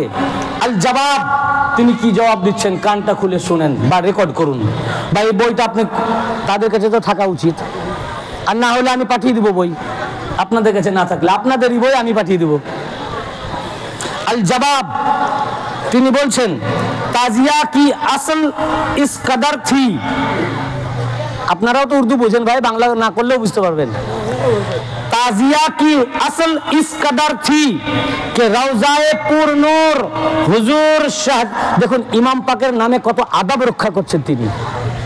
আহমদ রাজা খান বেরেলভি সাহাব তিনি ইমাম হুসাইন আলাইহিস সালামের নাম পাক নেওয়ার সময় কত আদবের সাথে তাজিমের সাথে নাম পাক নিচ্ছেন। আর তাদেরই ফলোয়ার্স মোল্লা হুসাইন রাদিয়াল্লাহু আনহু, নাউজুবিল্লাহ আস্তাগফিরুল্লাহ, তিনি কি বলেছেন দেখুন, দেখুন কি আদব রক্ষা করতেছেন, কি তাজিমের সাথে বলছেন। ताजिया की असल इस कदर थी कि रौजाए पुर नूर हुजूर शहजादाए गुलगू कुब्बाए हुसैन शहीद जुल्म जफा सलावतुल्लाह ताला व सलामुहु अला जद्दिहिल करीम। ইমাম হুসাইন আলাইহিস সালামের নাম পাক নিতে গিয়ে এত আদবের সাথে নাম নিচ্ছেন যে হুজুরে পুর নূর हुजूर शहजादाए गुलगू कुब्बाए गुलगू हुसैन शहीद जुल्म जफा सलावतुल्लाह व सलामुहु अला जद्दिहिल करीम। আমরা কি বললাম? হুসাইন আলাইহিস সালাম। কি বলতেছি? তো শুধু আলাইহিস সালাম বলছি তাতেই ফতোয়া, হুসাইন আলাইহিস সালাম বলা তো বলছে শিয়া। আহমদ রাজা খান সাহেবের উপর শিয়া ফতোয়া দাও। উনি আলাইহিস সালাম শুধু বলেননি, যেটা নবীজির জন্য সাল্লাল্লাহু আলাইহি ওয়া সাল্লাম পড়েন তার জামা ব্যবহার করেছেন সালাওয়াতুল্লাহ আলাইহি। ইমাম হুসাইনের জন্য বললেন সালাওয়াতুল্লাহ সালাওয়াতুল্লাহ সালাওয়াতুল্লাহ তাআলা ওয়া সালামুহু আলা জাদ্দিহিল কারীম ওয়া আলাইহি।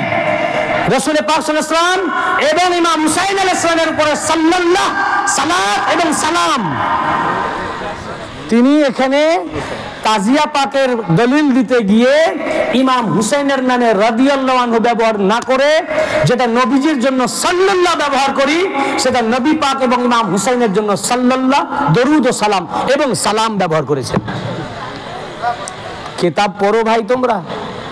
হুজুর গৌসে পাক আমার এখানে, আমি এমনি নিতে দিলে আমার ঘরে, এই যে ধরুন তো ঘরে আমার কাছে রয়েছে আমার ব্যাগে তাদের যে সাজরা শরীফ, সাজরা তো জামাল রেজা সাহেবের সাজরা শরীফটা আমার কাছে রয়েছে। তার 8 পৃষ্ঠা, কত পৃষ্ঠা? 8 পৃষ্ঠা। 8 পৃষ্ঠার মধ্যে হুজুর গৌসে পাকের নাম পাক লিখতে গিয়ে লিখেছেন তিনার আকীদা কি ছিল আর তার ফলোয়ারদের আকীদা কি দেখেন।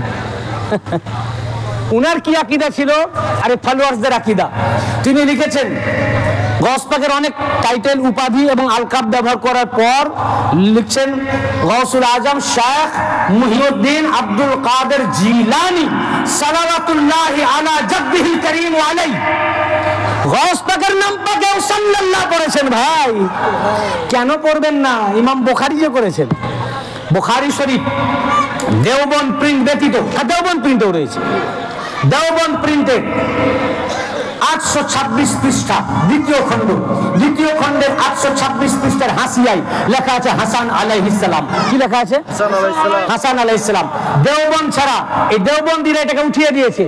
যে কোনো প্রিন্ট, বেইরুত প্রিন্ট, লেবানন, মিশর প্রিন্ট, এমনকি রিয়াদ প্রিন্ট, এমনকি বেরেলভির একটি জামাত, সেটা হচ্ছে দাওয়াতে ইসলামী, ইলিয়াস আক্তার সাহেব, তার দাওয়াতে ইসলামী প্রিন্ট, সেটাও আমার কাছে ট্যাবে রয়েছে।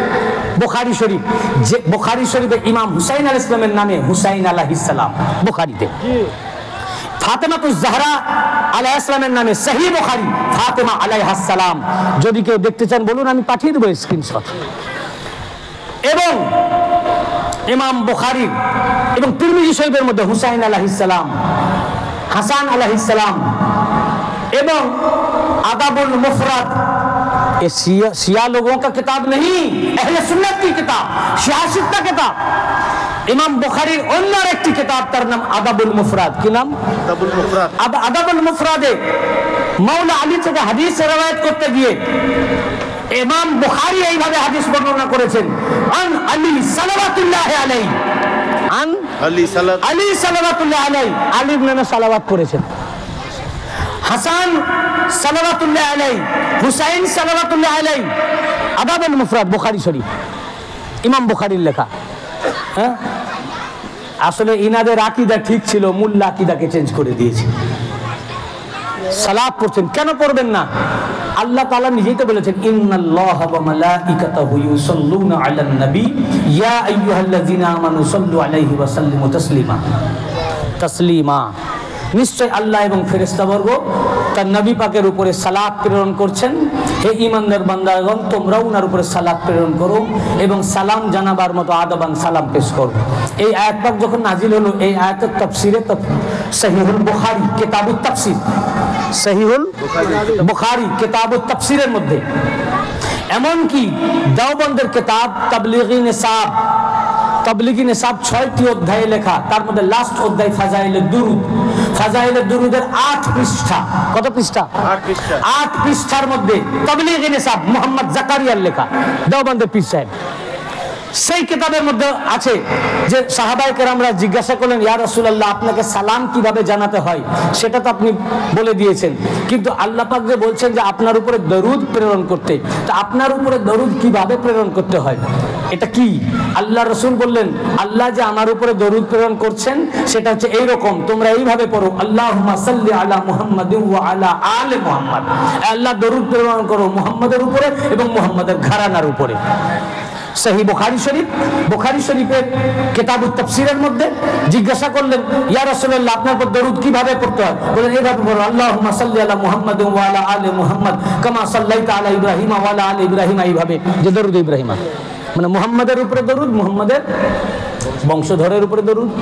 আল্লাহ পাক কোরআনে বলছেন, ইন্নাল্লাহা ওয়া মালাইকাতাহু ইউসাল্লুনা আলান নবী।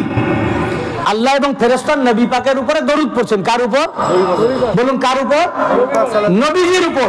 সাহাবীরা জিজ্ঞাসা করলেন, আপনার উপরে দরুদ কাকে বলে, কিভাবে পড়তে হয়? বলেন, আমার উপরে দরুদ হচ্ছে এইরকম, আল্লাহুম্মা সাল্লি আলা মুহাম্মাদ ওয়া আলা আলি মুহাম্মাদ।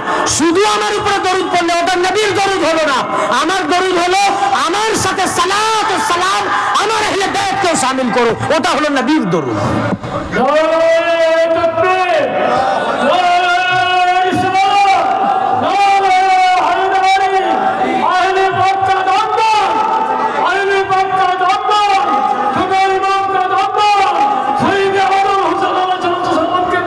তো যেটা বলছিলাম, এই যে কিতাব যেটা আমি দেখালাম, তাজিয়া দারি কা শরঈ হুকুম, শাহ আহমদ রাজা খান बरेलवी साहब, তিনি বলছেন যে তাজিয়া की असल इस कदर थी कि रोज़ाए पुरनूर हुजूर शहजादाए गुलगो कुब्बाए हुसैन शहीद जुल्म जफा सलावतुल्लाह ताला व सलामुहु अला जद्दिहिल करीम अलैहि की सही नकल बनाकर बनियात तबर्रुक मकान में रखना, इसमें शरअन कोई हर्ज ना था। কি বললেন? বুঝতে পারলেন? পারেননি? উনি আহমদ রাজা খান বেরেলভী সাহেব ফতোয়া দিচ্ছেন তার কিতাবে যে ইমাম হুসাইন আলাইহিস সালামের গম্বুজ মুবারক বা তার রওজা পাকের সহি নকল তৈরি করে হুবহু এরকম তৈরি করে সেটা যদি ঘরে রাখা হয় আদবের জন্য তাজিমের জন্য তাতে শরীয়তে কোনো বাধা ছিল না, তাতে কোনো দোষ নাই। हर्ज न था कि हुजूर के तस्वीर मकानत व गैर जानदार की बनाना रखना सब जायज है। शुद्ध गैर जानदार माने जानवर पशु जान छाड़ा যেমন ঘোড়া ছাগল গরু মানুষ এগুলোকে জানদার বলে, এগুলো কি বলে, এগুলো ছাড়া যে কোনো তাবাররুক ইমাম হুসাইন আলাইহিস সালামের রওজা পাকের তাজিয়া পাক করা হোক বা মক্কা শরীফের হোক বা মদিনা শরীফের হোক, জানদার ছাড়া গैर জানদার মাজার পাক, রওজা পাক, গম্বুজ পাক ইত্যাদি, এটা বলতে চাচ্ছেন যে এগুলো যদি তৈরি করে রাখা হয় এটা জায়েজ আছে, জায়েজ। और ऐसी चीज की मुअज्जमन दीन की तरफ मंसूब होकर अजमत पैदा करे, বরং এগুলো তৈরি করো এবং তৈরি করে এগুলোকে এই সমস্ত জিনিসকে তাজিমের অর্থে ধর্মের দিকে মানসুব করে দ্বীনের দিকে সম্পর্ক করে এই গম্বুজ পাক মাজার পাক এর নকশা তৈরি করে হুবহু নকশা তৈরি করে ইসলামের দিকে ধর্মের দিকে সম্পর্ক করে এটা রাখো, এটা জায়েজ, এতে দোষ নাই। এতে কে বলছেন ভাই বলুন?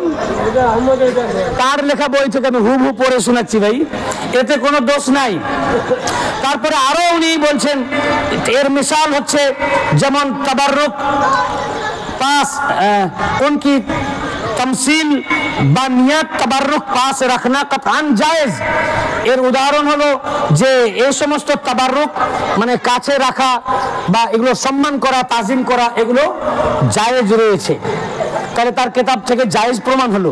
কিন্তু এখানে উনি আবার কেন আমি এরপর আরো রয়েছে, এটা অনেক বড়, এখানে উনি আবার বলেছেন একটা কথা যে তবে মাজার পাকের নকশা যদি না হয়, ইমাম হুসাইন আলাইহিস সালামের মাজার পাকের নকশা না হয়, রওজা পাক যেরকম ওই রকম যদি না হয়, গম্বুজ পাক যেমন ওই রকম যদি না হয়, অন্য রকম হয়, তাহলে এটা জায়েজ নয়।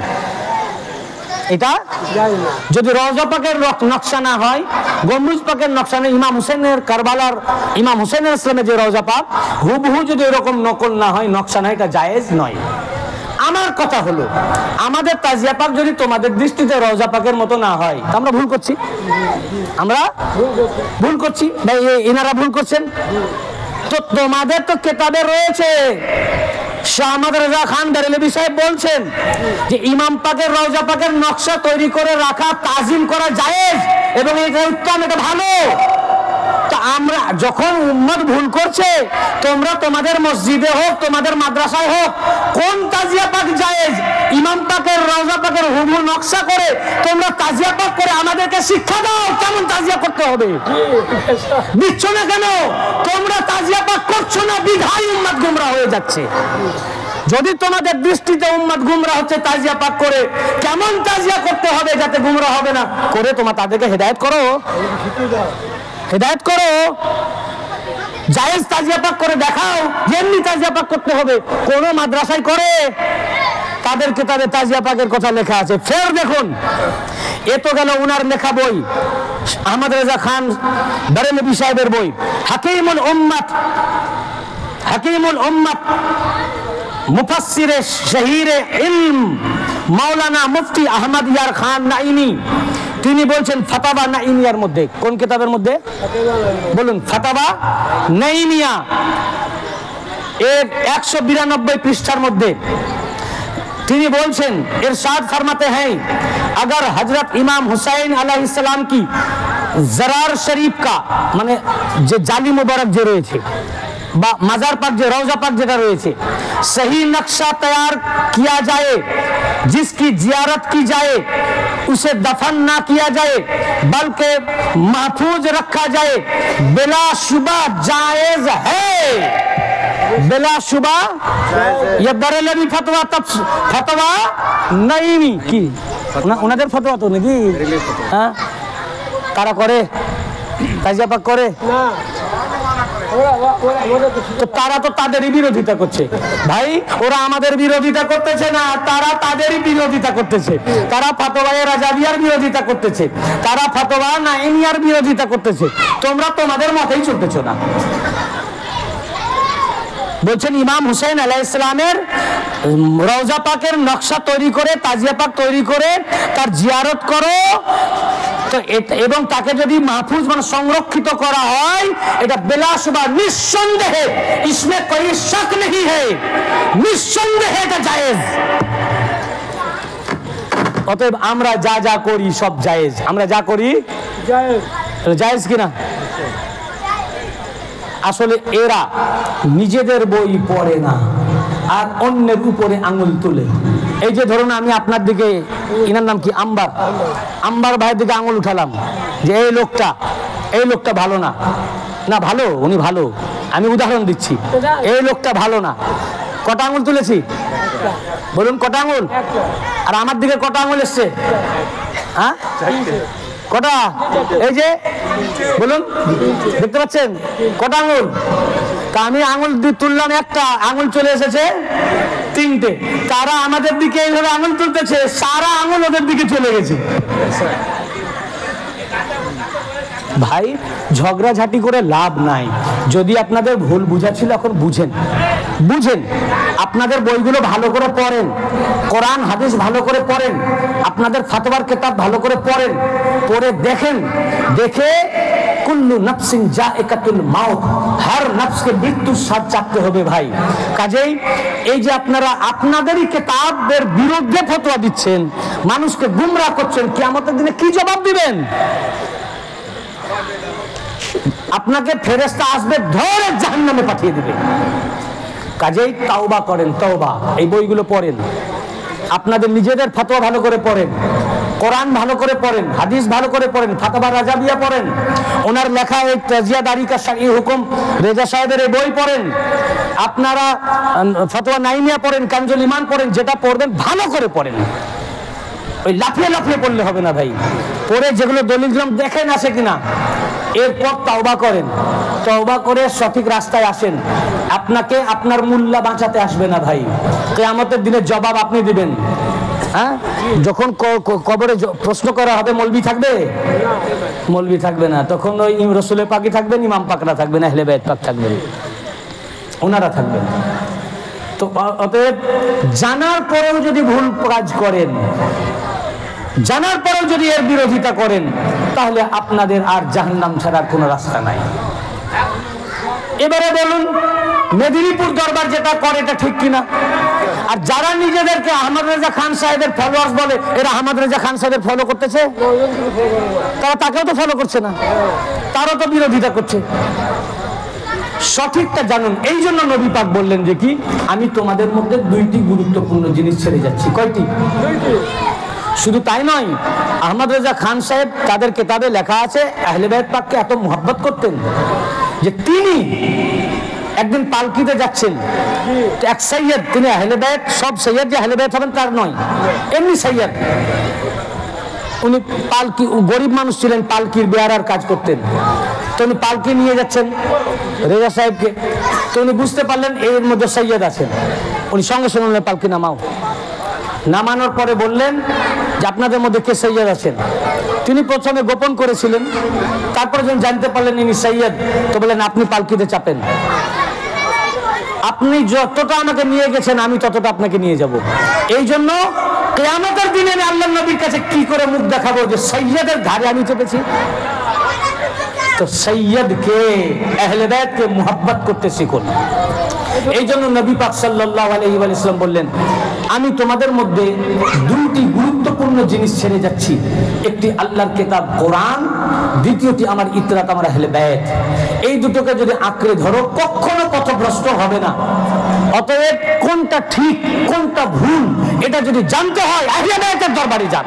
কার দরবারে? আহলে বাইত পাকের দরবারে যান। তাদের কাছে জিজ্ঞাসা করুন, হে নবীর খানদান, হে নবীজির বংশধর, হে নবীজির আওলাদ পাক, হে শাহজাদায়ে রাসূল, বলুন আমরা তাফাররাকায় বিভক্ত হয়ে গেছি। কেউ বলছে এইটা জায়েজ, কেউ বলছে ওটা জায়েজ, কেউ বলছে ওটা না জায়েজ। ইয়া আহলে বাইতে রাসূল কি করব? আল্লাহ নবী বলেছেন আহলে বাইতের কাছে যাও, উনারা যেটা বলবেন সেই রাস্তায় চলো, সেই রাস্তায় চলো। এবং শুধু তাই নয়, এই হাদিস শরীফটা বিস্তারিত বর্ণনা করেছেন ফের তিরমিজি শরীফের 2য় খণ্ডের 219 পৃষ্ঠা, কত 220 পৃষ্ঠা, 220 পৃষ্ঠা, দারুল উলুম দেওবন্দপুরীতে যায়েদ বিন আরকাম রাদিয়াল্লাহু আনহু হাদিসের রাবী, তিনি বলেছেন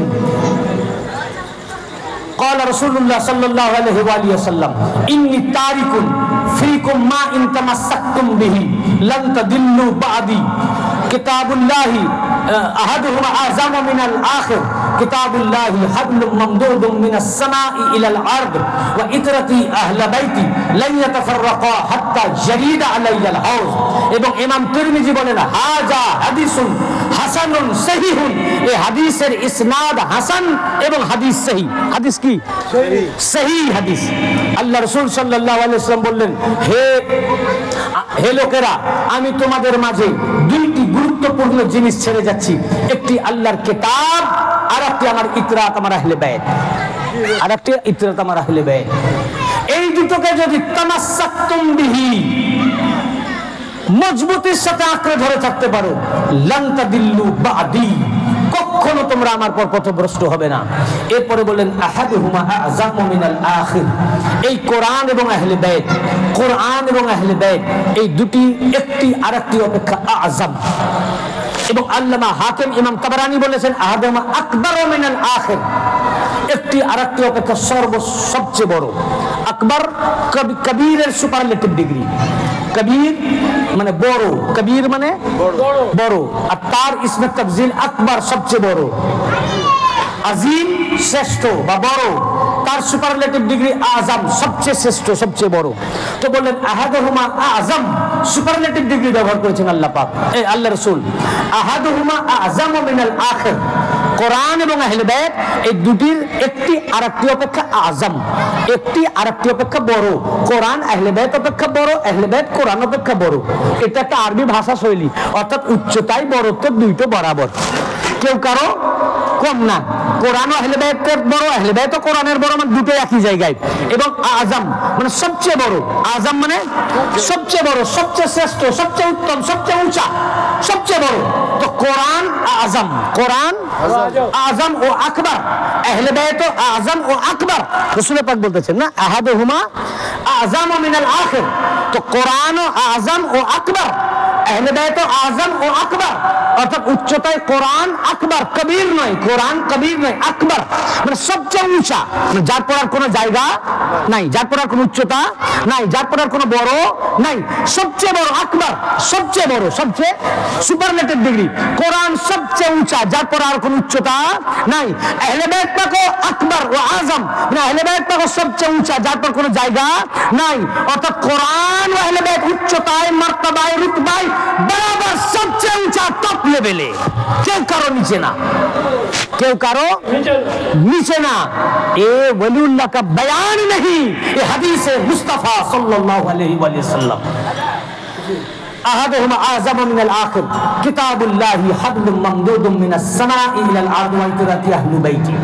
कुरान और अहले बैत আসমান থেকে জমিন পর্যন্ত বিস্তৃত একটি রশি। এই রশির জন্যই আল্লাহ পাক ইরশাদ ফরমিয়েছেন সূরা আলে ইমরানের মধ্যে, ওয়াতাসিমু বিহাবলিল্লাহি জামিয়া, আল্লাহর হাবল, আল্লাহর রশিকে তোমরা একত্রিতভাবে আঁকড়ে ধরো। আল্লাহর এই রশি কি? আল্লাহ রাসূল বলে আল্লাহর রশি কোরআন আর আহলে বাইত, কোরআন আর আহলে বাইত। আল্লাহ পাক কোরআনে বলেন ওয়াতাসিমু বিহাবলিল্লাহ, হাবলুল্লাহ বললেন কেন? হাবল মানে রশি, হাবল মানে বলুন, হাবল মানে আল্লাহ তো বলতে পারতেন, আল্লাহ রাসূল, আল্লাহ পাক তো বলতে পারতেন আমি তোমার আল্লাহর রডকে আঁকড়ে ধরো, আল্লাহর একটা লাঠি আছে তাকে আঁকড়ে ধরো, হ্যাঁ, আল্লাহর একটা শিক আছে তাকে আঁকড়ে ধরো, আল্লাহর একটা তার আছে তাকে আঁকড়ে ধরো।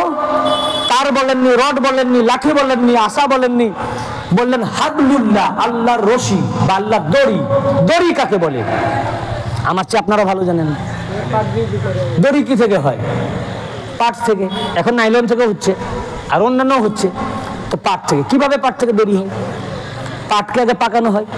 আচ্ছা, পাটকে আপনি পাকালেন, একজন ওইদিকে ধরলো আর একজন এদিকে ধরলো, পাকিয়ে দুদিকে গিট মেরে দিলেন, দড়ি হয়ে গেল। আপনারা বলেন, আপনাদের কাছ থেকে আমিও জানতে চাই, শিখতে চাই, দড়ি কি হলো? ওটা দড়ি হলো? একজন পাট ওদিকে ধরলেন, একজন এদিকে ধরলেন, দুজনে পাকালেন, পাকিয়ে ছেড়ে দিলেন, হলো? হবে না। কি হবে? উলে যাবে। গিট মারলেও হবে না, গিট মারলেও হবে না। করে দেখেন, দড়িকে দুই দিকে পাকান, ওইদিকে এদিকে ওইদিকে একজন ধরলেন, এদিকে একজন ধরলেন, পাকালেন, পাকিয়ে দুদিকে গিট মারলেন, দড়ি আপনি যেই ছেড়ে দিলেন ওলিয়ে যাবে, উলিয়ে যাবে। কি করতে হবে?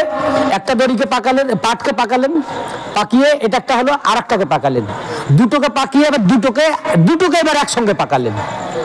কি তখন কি হলো? ওটার খুলবে না, গিট মারারও দরকার হবে না। আপনারাই তো দড়ি ভাই অনেকেই করেন, আপনারা আমার চেয়ে ভালো, আমি কোনদিন করিনি, আমি করা দেখেছি। ওই আগে কেমন কেমন করে ঘুরাতো, কি ওটাকে বলে, হ্যাঁ, ঘুরিয়ে ঘুরিয়ে দড়ি করতে, সেই সেখান থেকে দুটোকে এইভাবে পাকিয়ে পাকিয়ে কি দড়ি। তো দড়ি কাকে বলছে তাহলে? দড়িতে কি আছে? দড়িতে দুইটি অংশ আছে। কটি অংশ? একটা পাটকে পাকানো হলো, আর একটা পাট পাকানো হলো, দুই পাটকে পাকিয়ে দুটোকে আবার একসাথে পাকানো হলো, তো ওটা হয়ে গেল দড়ি। ওটা কি হলো? তো দড়িতে কি থাকে? দুইটি অংশ একে অপরকে পেঁচিয়ে থাকে। কি থাকে বলুন? এটা দড়ি। কিন্তু এই পেঁচিয়ে থাকাকে যদি খুলে নেওয়া যায়, আবার খোলা যাবে না, কিন্তু যদি জোর করে খোলা হয় তাহলে আর দড়ি থাকলো, ওটা কি পাট হয়ে গেল। আলাদা করে দিলেই ওটা আবার পাট, ওটা দড়ি না। আর যখনই একে অপরকে পেঁচিয়ে তখন দড়ি। আর দুটোকে যখন একসাথে পেঁচিয়ে দিলেন, পাকালেন, তখন এমন ভাবে পেঁচিয়ে গেল ওকে আপনি খুলতে পারবেন না, ওটা হয়ে গেছে কি দড়ি। তাই না? ঠিক বলছি না ভুল? বলুন সবাই, ঠিক না ভুল? তো দড়ি, দড়ির তাহলে কটা অংশ থাকে? এই দুটো পাটকে মানে পাকিয়ে পেঁচিয়ে দড়ি হলো। তো দড়ির ডেফিনেশনই হচ্ছে পাটের দুইটি অংশ, এই দুইটি অংশকে পাকিয়ে হয় দড়ি। একটা দড়ি কটা? একটা। তার মধ্যে অংশ কটা আছে? দুটি। তো দড়ি হলো একটা, আছে অংশ দুইটা, একে অপরকে পেঁচিয়ে। এই দড়িটা কাদের? আপনাদের। কিসের দড়ি? পাটের। কি নাইলনের? আল্লাহ যে কোরআনের দড়ির কথা বললেন, এই দড়িটা কার? কার দড়ি? হাবলুল্লাহ, মানে আল্লাহর দড়ি। হাবলুল্লাহ মানে তো দড়িটা আল্লাহ। তা আমাদের দড়ি মাটি থেকে তৈরি, পাট থেকে তৈরি। তা আল্লাহর দড়ি কি পাটের হবে? আল্লাহর দড়ি কিসের হবে? আল্লাহ কি? নূর। আল্লাহ কি? আল্লাহ যেমন নূর, আল্লাহর দড়িও হবে নূর। হাবলুল্লাহ হবে নূর। তো দড়ির কটা অংশ থাকে? দুইটি। এই দুইটি অংশ নিয়ে একটি দড়ি। ইয়া রাসূলুল্লাহ, আল্লাহ তো দড়ি বলে দিয়েছেন, কিন্তু আল্লাহর দড়ি কোনটা এটা তো বলেননি। ওটা কি? কিভাবে পাকানো হয়েছে? কিভাবে একে অপরকে কি কি কোন কোন অংশ মিলে দড়ি করা হয়েছে? আল্লাহ রাসূল বললেন, কিতাবুল্লাহি হাবলুম মামদুদুম মিনাস সামাই ইলাল আরদ। আল্লাহ যে হাবলুল্লাহ, কোরআন ওয়াহলে বাইত, এটা আসমান থেকে জমিন পর্যন্ত বিস্তৃত হাবলুল্লাহ, আল্লাহর দড়ি। তো আল্লাহর দড়ি কি দিয়ে? পাট দিয়ে নয়, একটা দুই নূর দিয়ে। কয় নূর? একটা নূরের নাম কোরআন, আর একটা নূরের নাম আহলে বাইত। একটি নূরের নাম কোরআন, আর একটা নূরের নাম এই কোরআন আর আহলে বাইত নামক এই দুইটি অংশকে পাকিয়ে একটা দড়ি হলো আল্লাহর, তার নাম হাবলুল্লাহ। এটার জন্য বলেন ওয়াতাসিমু বিহাবলিল্লাহ, হাবলিল্লাহ জামিয়া, আল্লাহর দড়িকে আঁকড়ে ধরো। বলেন হাবলুম মামদুদুম মিনাস সামাই ইলাল আরদ লা ইয়াতাফাররাকা হাত্তা ইয়ারিদা আলাইহিল হাওদ। দড়ি যেমন একে অপরকে দুইটি অংশ এমন ভাবে পেঁচিয়ে থাকে, কখনো একে অপরকে ছাড়ানো সম্ভব নয়, তেমনি কোরআন ও আহলে বাইত মিলে যে আল্লাহর রশি হলো, আল্লাহর দড়ি হলো, লা ইয়াতাফাররাকা হাত্তা ইয়ারিদা আলাইহিল হাওদ। হাওজে কাউসারে কিয়ামতের দিনে আমার সাথে এসে মিলিত না হওয়া পর্যন্ত এই দুটো মিলে যে দড়ি হয়েছে, কোরআন ও আহলে বাইত, কোরআন ও আহলে বাইত, কোরআন ও আহলে বাইত, দুইটি একে অপরকে এমন ভাবে পেঁচিয়ে রয়েছেন, এমন ভাবে আল্লাহ পাক পাকিয়ে এই দড়ি তৈরি করেছেন, লা ইয়াতাফাররাকা, কখনো এই কোরআন আর আহলে বাইত একে অপর থেকে পৃথক হবেন না, হাত্তা ইয়ারিদা আলাইহিল হাওদ, এমনকি একত্রিত ভাবে কোরআন আর আহলে বাইত হাওজে কাউসারে আমার কাছে এসে মিলিত হবেন। হাওজে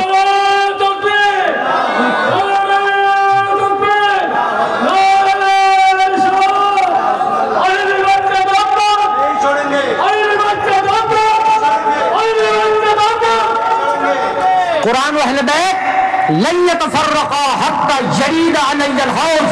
কোরআন এবং আহলে বাইত এই দুইটি মিলে যে আল্লাহর হাবল তৈরি করা হলো, আল্লাহ পাক বলেছেন এটাকে আঁকড়ে ধরো। যে কোরআন এই দুইটি একে অপরকে এমন ভাবে আঁকড়ে রয়েছে, এমন ভাবে পেঁচিয়ে রয়েছে, লা ইয়াতাফাররাকা, কখনো একে অপর থেকে পৃথক হবেন না। এমনকি কিয়ামতের দিনে আমার কাছে এসে মিলিত হবেন।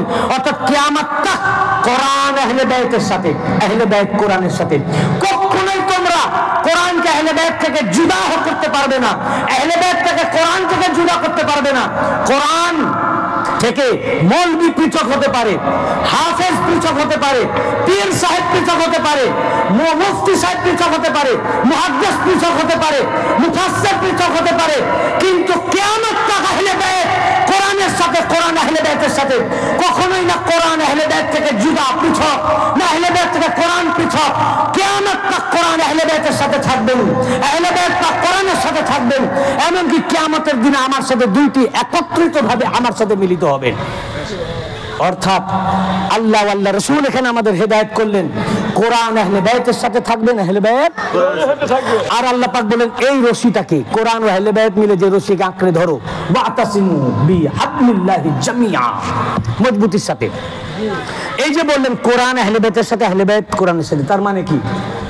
কোরআন সব সময় আহলে বাইত পাকের সাথে আছে। কিয়ামত তক কোরআন থাকবেন না থাকবে না? উঠে যাবে। কিয়ামত তক কোরআনও থাকবেন, তো কিয়ামত তক আহলে বাইতও থাকবেন। আজও আহলে বাইত আছেন, কালও থাকবেন, কিয়ামত পর্যন্ত থাকবেন। তো এই কিয়ামত পর্যন্ত কোরআন আহলে বাইতের সাথে থাকবেন, আহলে বাইত কোনদিন তোমরা আহলে বাইত পাকে কোরআন থেকে পৃথক করতে পারবে না। আর আজ মোল্লা বলছেন যে এখন আগে আহলে বাইত ঠিক ছিলেন, এখন ওনার আহলে বাইত পাকরা সব শিয়া হয়ে গেছেন, পথভ্রষ্ট হয়েছেন। নাউজুবিল্লাহ, আস্তাগফিরুল্লাহ। আল্লাহর রাসূল বলেন কখনো কোরআন আহলে বাইত থেকে আলাদা হবেন না, আহলে বাইত কোরআন থেকে আলাদা হবে না। আর মোল্লা বলছে যে না, এখন ওনারা চেঞ্জ হয়ে গেছেন। আস্তাগফিরুল্লাহ।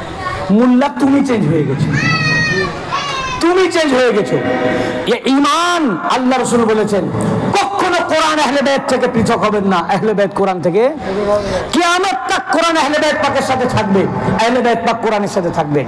অতএব তুমি যদি কোরআন অনুযায়ী চলতে চাও, কোরআন অনুযায়ী ফতোয়া নিতে চাও, কোরআনের নির্দেশিত রাস্তায় চলতে চাও, কোরআনের সাথে আহলে বাইত আছেন, আহলে বাইত কোরআনের সাথে আছেন, আহলে বাইতের কাছে যাও, উনাদের থেকে কোরআন শিক্ষা গ্রহণ করো। যারা আহলে বাইত থেকে সরে গেছে ও কোরআন থেকে সরে গেছে, যে আহলে বাইত থেকে সরে গেছে ও কোরআন থেকে সরে গেছে। এই জন্য নবীজি বললেন দুইটি জিনিস রেখে গেলাম, কোরআন আর তার সাথে আহলে বাইত, যাতে তোমরা আহলে বাইতের নিকট থেকে কোরআন শিক্ষা গ্রহণ করতে পারো। অতএব কোরআন যদি শিখতে চাও, মাসালা জানতে চাও, ফতোয়া জানতে চাও, আহলে বাইত পাকের কাছে যাও, ওনারা কোরআনের সাথে আছেন, কোরআন অনুযায়ী ওনারা ফতোয়া দিবেন। অতএব জেনে রাখবেন আল্লাহ রাসূল বলেছেন হাদিসে সহিহ, কিয়ামত তক লান ইয়াতাফাররাকা হাত্তা ইয়ারিদা আলাইহিল হাউজ। কিয়ামত তক কোরআন আহলে বাইতের সাথে থাকবেন, আহলে বাইত কোরআনের সাথে থাকবেন। যদি কারো মতবাদ, ফতোয়া বা মতবাদ আহলে বাইতের এগেইনস্টে যায়, বুঝবেন ওর মতবাদ কোরআনের এগেইনস্টে চলে গেছে। কারণ আহলে বাইত কোরআনের সাথে আছেন, আহলে বাইত এবং কোরআন আহলে বাইতের সাথে আছে। যেহেতু কোরআন আহলে বাইতের সাথে, আহলে বাইত কোরআনের সাথে, এখন যে আহলে বাইতের বিরুদ্ধে গেল, কোরআন তো আহলে বাইতের সাথে আছে, আহলে বাইতের বিরুদ্ধে যাওয়া মানে কোরআনের বিরুদ্ধে যাওয়া। অতএব যারা যারা আহলে বাইতের বিরুদ্ধে মুখ খোলে, এই মুখ যারা যারা আহলে বাইতের বিরুদ্ধে মুখ খোলে, তারা তারা কোরআন বিরোধী, তারা কোরআনের সাথে নাই। আর তারাই কোরআনের সাথে আছে যারা আহলে বাইত পাকের সাথে আছে। কি বুঝতে পারছেন ভাই? এ তো আমি আবেগবশত বলতেছি না, এসব দলিল, এ হাদিস মাদ্রাসায় পড়ানো হয়, এ কোরআন। ওয়াতাসিমু বিহাবলিল্লাহি জামিআ। তো ইনাদেরকে আঁকড়ে ধরো, ইনাদের জিক্রে শাহাদাত পালন করো, ইনাদের মার্সিয়া পালন করো, মাতম করো, নওহাজারি করো। এই হাবলুল্লাহর উপরে অসংখ্য হাদিস রয়েছে আমার এখানে, আমি ওদিকে আর যাচ্ছি না। আমরা যে আলোচনা এতক্ষণ করলাম, আজকের যে বিষয়বস্তু, তাতে আমরা বুঝলাম আল্লাহ রাসূল দুনিয়া ছেড়ে যাওয়ার আগে সমস্ত মানুষকে একত্রিত করে 1,24,000 সাহাবায়ে কেরামের সামনে হেদায়েত করলেন যে তোমাদের মাঝে আমি দুটো জিনিস ছেড়ে যাচ্ছি, কোরআন ও আহলে বাইত, এই দুটোকে আঁকড়ে ধরো। এই দুটোকে তোমরা আঁকড়ে ধরলে কখনো পথভ্রষ্ট হবে না। কি কিন্তু আল্লাহর নবীর এই নির্দেশিত পথে না চলার কারণে মানুষ পথভ্রষ্ট হয়ে গেল। অতএব আজ পর্যন্ত যারা যারা আহলে বাইতকে ধরেছে তারাই হেদায়েতে আছে, যারা আহলে বাইতকে ধরেনি তারা কি বলুন পথভ্রষ্ট হলো না। এটা আমি বলছি না, নবীজি বলছেন, আল্লাহ রাসূল সাল্লাল্লাহু আলাইহি ওয়াসাল্লাম বলছেন।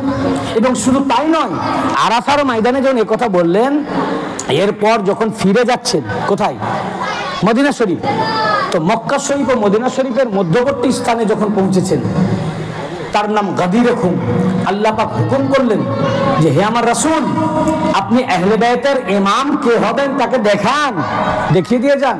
ইয়া সূরা মায়েদা 67 নম্বর আয়াত, ইয়া আইয়ুহার রাসূল বাল্লিগ মা উনজিলা ইলাইকা মির রাব্বিক ওয়া ইন লাম তাফআল ফামা বাল্লাগতা রিসালাতা ওয়াল্লাহু ইয়াসিমুকা মিনান নাস ইন্নাল্লাহা লা ইয়াহদিল কওমাল কাফিরিন।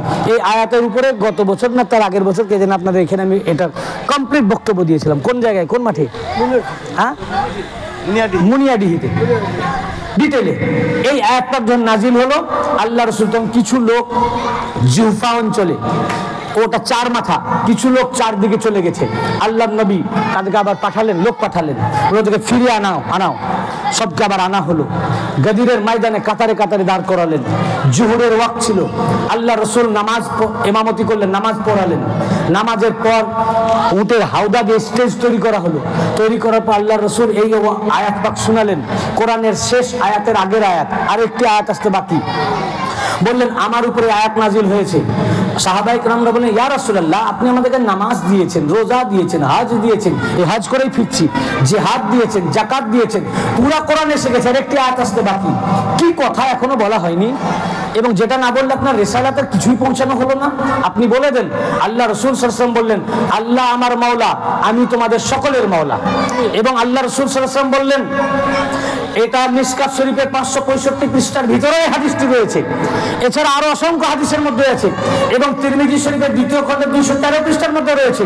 আল্লাহ রাসূল গাদিরে খুমে অবতরণ করে আল্লাহ রাসূল বললেন ইন্নী আউলা বিল মুমিনিনা মিন আনফুসিহিম, আমি তোমাদের প্রত্যেক মুমিনদের জানের চাইতেও আমি বেশি আওলা। আওলা মানে মালিক, আওলা মানে মালিক কোথায় আছে? কানজুল ঈমানের মধ্যে। النبي أولى بالمؤمنين من أنفسهم। সূরা আহজাব কোরআন পাকের এই আয়াতের তাফসীরে কানজুল ঈমানের মধ্যে ও খাজাইনুল ইরফানের মধ্যে আছে আওলা শব্দের অর্থ মালিক। নবী তোমাদের জানের চাইতেও অধিক মালিক, অর্থাৎ তোমার জানের প্রতি যে মালিকানা আছে নবী পাকের মালিকানা তার চেয়েও বেশি। এখানে আওলা মানে মালিক করেছেন, মালিক কানজুল ঈমানে। তো আর নবী তো এখানে মালিক, তো নবী পাক সাল্লাল্লাহু আলাইহি ওয়াসাল্লাম বলেন আমি কি তোমাদের জানের চাইতেও অধিক মালিক নই? আওলা এই ওয়ালি থেকে আওলা, এই ওয়ালি থেকে মাওলা।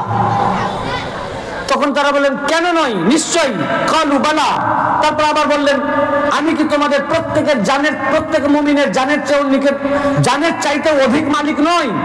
তোমাদের জানের প্রতি যে মালিকানা আছে তার চাইতেও আমার মালিকানা বেশি, আমি তোমাদের জানের চাইতেও অধিক মালিক নই? বললেন নিশ্চয়।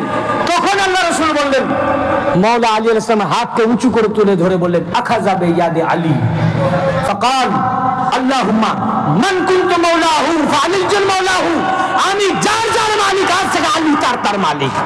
नारे तकबीर, আল্লাহু আকবার। मौला अली पाक का दामन, मौला अली पाक का दामन नहीं छोड़ेंगे। नारे हैदरी, नारे हैदरी। আমি যার যার মাওলা আলী তার মাওলা, আমি যার মালিক আলী তার মালিক। এই হাদিস আবার তাবলিগি নিসাবেও আছে। কোথায় তাবলিগি নিসাব? তাবলিগি নিসাব দেওবন্দের লেখা কিতাব, দেওবন্দের পীর সাহেব মোহাম্মদ জাকারিয়া সাহেব তার তাবলিগি নিসাব কিতাবের মধ্যে 83 পৃষ্ঠায় উল্লেখ করেছেন যে সাহাবায়ে কেরামের একটা দল আবু আইয়ুব আনসারী রাদিয়াল্লাহু আনহুর সাথে কুফায় মাওলা আলীর জিয়ারত করতে গেলেন। জিয়ারত করতে গিয়ে দেওবন্দের পীর সাহেব লিখছেন তাবলিগি নিসাব কিতাবের মধ্যে, জিয়ারত করতে গিয়ে তারা বলেন আসসালামু আলাইকা ইয়া মাওলানা, হে আমাদের মাওলা আপনার উপরে সালাম। যখন যখনই বললেন হে মাওলা আপনার উপরে আমাদের সালাম, মাওলা আলী পরীক্ষা করার জন্য বললেন তোমরা মদিনাবাসী, আমি কুফার লোক, কাইফা আকুনু মাওলাকুম, আমি তোমাদের মাওলা কি করে? তখন সকল সাহাবী বলে উঠলেন সামি'না রাসূলুল্লাহ সাল্লাল্লাহু আলাইহি ওয়া সাল্লাম ইয়াওমা গাদিরকুম ইয়াকুলু মান কুনতু মাওলাহু ফাআলিয়ুন মাওলাহু, খোদার কসম আমরা সকল সাহাবায়ে কেরাম গাদির খুনের দিবসে নবী পাক সাল্লাল্লাহু আলাইহি ওয়াসাল্লামের নিকট থেকে নিজের কানে আমরা উনাকে বলতে শুনেছি ইয়াকুলু, আল্লাহর নবী বলেছেন মান কুনতু মাওলাহু ফাআলিয়ুন মাওলাহু, আমি যার যার মাওলা আলী তার তার মাওলা। তো গাদির খুনের ময়দানে, গাদিরের ময়দানে আল্লাহ রাসূল সাল্লাল্লাহু আলাইহি ওয়া সাল্লাম দুনিয়া ছেড়ে যাওয়ার 3 মাস আগে মাওলাকে দেখিয়ে দিলেন। যখন মাওলা দেখালেন, মিশকাত শরীফ 565 পৃষ্ঠা এবং এই আয়াতের তাফসীর আল কবীর 12 খণ্ডের 53 পৃষ্ঠার মধ্যে ইমাম ফখরুদ্দীন রাজি রাহমাতুল্লাহ আলাইহি বর্ণনা করেন, এবং মিশকাতুল মাসাবি 565 পৃষ্ঠার মধ্যে সুম্মা লাকিয়াহু উমর বাদা যালিক ফাকালা হানিয়ান লাকা ইয়া ইবনা আবি তালিব আসবাহতা ওয়া আমসাইতা মাওলা ইয়া মাওলা কুল্লু মুমিনিন ওয়া মুমিনাত। হযরত ওমর রাসূল মাওলা আলী আলাইহিস সালামের কাছে এসে কোলাকুলি করলেন, করে বললেন হে আবু তালিবের শাহজাদা, হে আলী, আপনাকে মুবারকবাদ, আজ থেকে আপনি আমার মানে উমরের এবং সকল মুমিন পুরুষ ও মহিলার মাওলা হয়ে সকাল সন্ধ্যা করবেন। তারা সবাই মুবারকবাদ জানালেন, মাওলা মেনে নিলেন। আল্লাহ রসুল দুনিয়া ছেড়ে যাওয়ার 3 মাস আগে যে আহলে বাইতকে দেখিয়ে গেলেন, এটাকে আঁকড়ে ধরো, যদি আঁকড়ে ধরো কখনো পথভ্রষ্ট হবে না। আর বলেন আহলে বাইতের প্রথম ইমাম হযরত আলী তোমাদের মাওলা, যে মাওলাকে আল্লাহ রসুল দেখিয়ে দিয়ে গেলেন, উনি দুনিয়া ছেড়ে চলে যাওয়ার পর এই মাওলাকে ছেড়ে দেওয়ার কারণে আজ মানুষ পথভ্রষ্ট হয়ে গেছে, এত তাফাররুকা সৃষ্টি হয়েছে, আজ মানুষ গুমরা হয়ে গেছে, এত মতবাদ সৃষ্টি হয়ে গেছে। যদি আজ সারা বিশ্বের মুসলমান আহলে বাইত পাককে আঁকড়ে ধরতো, মাওলা আলীর মাওলাইত্বকে মেনে নিত, উনাকে মাওলা হিসেবে গ্রহণ করত, ৭৩টা দল সৃষ্টি হতো না, একটি দল থাকতো, তার নাম মুসলমান, ইস উম্মতে মুহাম্মাদি। কি বুঝতে পেরেছেন না? এখন আমরা এই সমস্ত হাদিস পাক থেকে কি বুঝলাম, যে এই যে মুহররম পাক আমরা পালন করি, রাসূল পাক সাল্লাল্লাহু আলাইহি ওয়াসাল্লাম ইমাম পাকের জন্য কান্না করেছেন, আমি তার দলিল দিয়েছি। কানজুল ঈমান ও খাজাইনুল ইরফানের মধ্যে এর জিক্রে শাহাদাত ইমাম হুসাইন পালন করার হুকুম করা হয়েছে। তাতে বলা ফতোয়া দেওয়া হয়েছে যে কোরআনের আয়াতের হুকুমের মধ্যে এটা শামিল, আর আমরা করছি না। এখন আমরা এতক্ষণ যে বক্তব্য দিলাম, এটা থেকে আমরা বুঝতে পারলাম আহলে বাইত পাকের মুহাব্বত ছাড়া, আহলে বাইত পাকের দামান ছাড়া, আহলে বাইত পাক ছাড়া ওটা দ্বীন ইসলাম নাই। যারা আহলে বাইত পাককে আঁকড়ে ধরবেন তারাই ইমানের পথে আছেন, মুমিন মুত্তাকি মুসলমান। অতএব কারো প্ররোচনায় পড়বেন না। আপনারা প্রত্যেককে আল্লাহ পাক ইনসান মানুষকে বিবেক দান করেছেন, শুধু জানোয়ারকে দেন নাই। অতএব আপনি বলতে পারবেন না যে অমুক মৌলভী সাহেব বলেছিল এই জন্য আমরা পথভ্রষ্ট হয়ে গেছি। আল্লাহ পাক বলবেন না তোমাকে বিবেক দেওয়া হয়েছিল, তোমাকে মৌলভী বলছে। এখন আমি এখানে আমরা যা শুনালাম, আমি বলতেছি, একবার বলেছি আমার কথা আপনারা শুনেন, একবার বলছি এটা আমার মতবাদ। আমি যত বলেছি সব কোরআন আর হাদিস, এবং যারা মুনকার আছে মুহররম পাকের তাদের কিতাব থেকে, যারা মানে না তাদের বই থেকে। হ্যাঁ, আমার বক্তব্য হলো যে আমার কথাও আপনাদেরকে মানতে হবে না। আপনাদেরকে মৌলভীরা বলছে এগুলো নাজায়েজ, আর এতক্ষণ শুনলেন কোরআন, আমার কথা না কোরআন হাদিসের কথা, বলুন কোরআন হাদিসের কথা। তো মৌলভীরা বলছে নাজায়েজ, কোরআন হাদিস বলছে জায়েজ, তাদের পার্সোনাল বুকসও বলছে জায়েজ। এখন বলুন এবার মৌলভীর কথা শুনবেন না কোরআন হাদিস শুনবেন? মৌলভীর কথা শুনবেন না আল্লাহ আল্লাহ রসুলের কথা শুনবেন? তাহলে এতদিন যা করেছেন তওবা করেন, তওবা করেন। আল্লাহর রসুলের হুকুম মোতাবেক, আল্লাহ রসুলের নির্দেশ মোতাবেক ঈমানকে যদি বাঁচাতে চান, হেদায়েতের রাস্তায় চলতে চান, আহলে বাইতকে খুঁজুন কোথায় আছে, তালাশ করুন, আহলে বাইতের দামানকে আঁকড়ে ধরুন, আপনার নাজাত হয়ে যাবে, লাভ আপনার। আল্লাহ পাক আমাদের তৌফিক আতা করুন, আমরা যেন আহলে বাইত পাককে খুঁজে পাই, ওনাদের কদম পাকের ছায়াতলে যেন ঠাঁই পাই, ওনাদের যেন আমরা গোলামি করতে পারি, এবং ওনাদের মুহররম পাক জিক্রে শাহাদাতে হুসাইন পালন করতে পারি, ওনাদের দুনিয়া ও আখিরাত ওনাদের কদম পাকের ছায়াতলে ঠাঁই পাই, তার জন্য আল্লাহ তৌফিক আতা করুন। আমিন। ওয়া আখিরু দাওয়ানা আলহামদুলিল্লাহি রাব্বিল আলামিন। আসসালামু আলাইকুম ওয়া রাহমাতুল্লাহি ওয়া বারাকাতুহু। عرش اور کرسی جھکے تسلیم محمد کے لیے، اٹھ کھڑے ہو مومن و تازی محمد کے لیے۔ سلام پاک پڑھے نا جی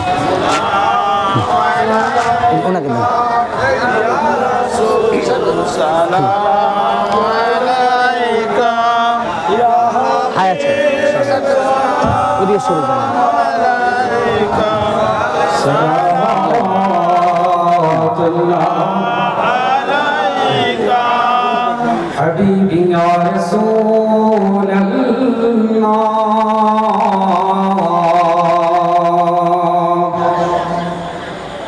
رحمتوں کے تاج والے، دو جہاں کے راج والے، عرش کا میراج والے، عرشیوں کے ناج والے، یا نبی سلام علیکہ، یا رسول سلام علیکہ، یا حبیب سلام علیکہ، صلوات اللہ علیکہ، حبیبی یا رسول اللہ،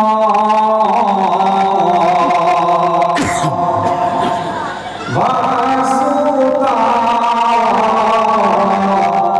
شیر خدا کا، واسطہ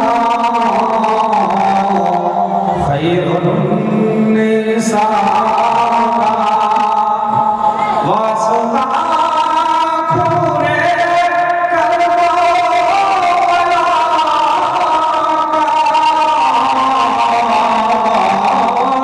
کا، غوث الورا کا، یا نبی سلام علیکہ، یا رسول سلام علیکہ، یا حبیب سلام علیکہ، صلوات اللہ علیکہ، الصلاة والسلام علیکہ یا رسول اللہ، الصلاة والسلام علیکہ یا حبیب اللہ، الصلاة والسلام علیکہ یا نورا من نور اللہ، بلاغ العلا بکمالہ، کشاف الدجا بجمالہ، حسنت جمیع خصالہ، صلو علیہ وآلہ۔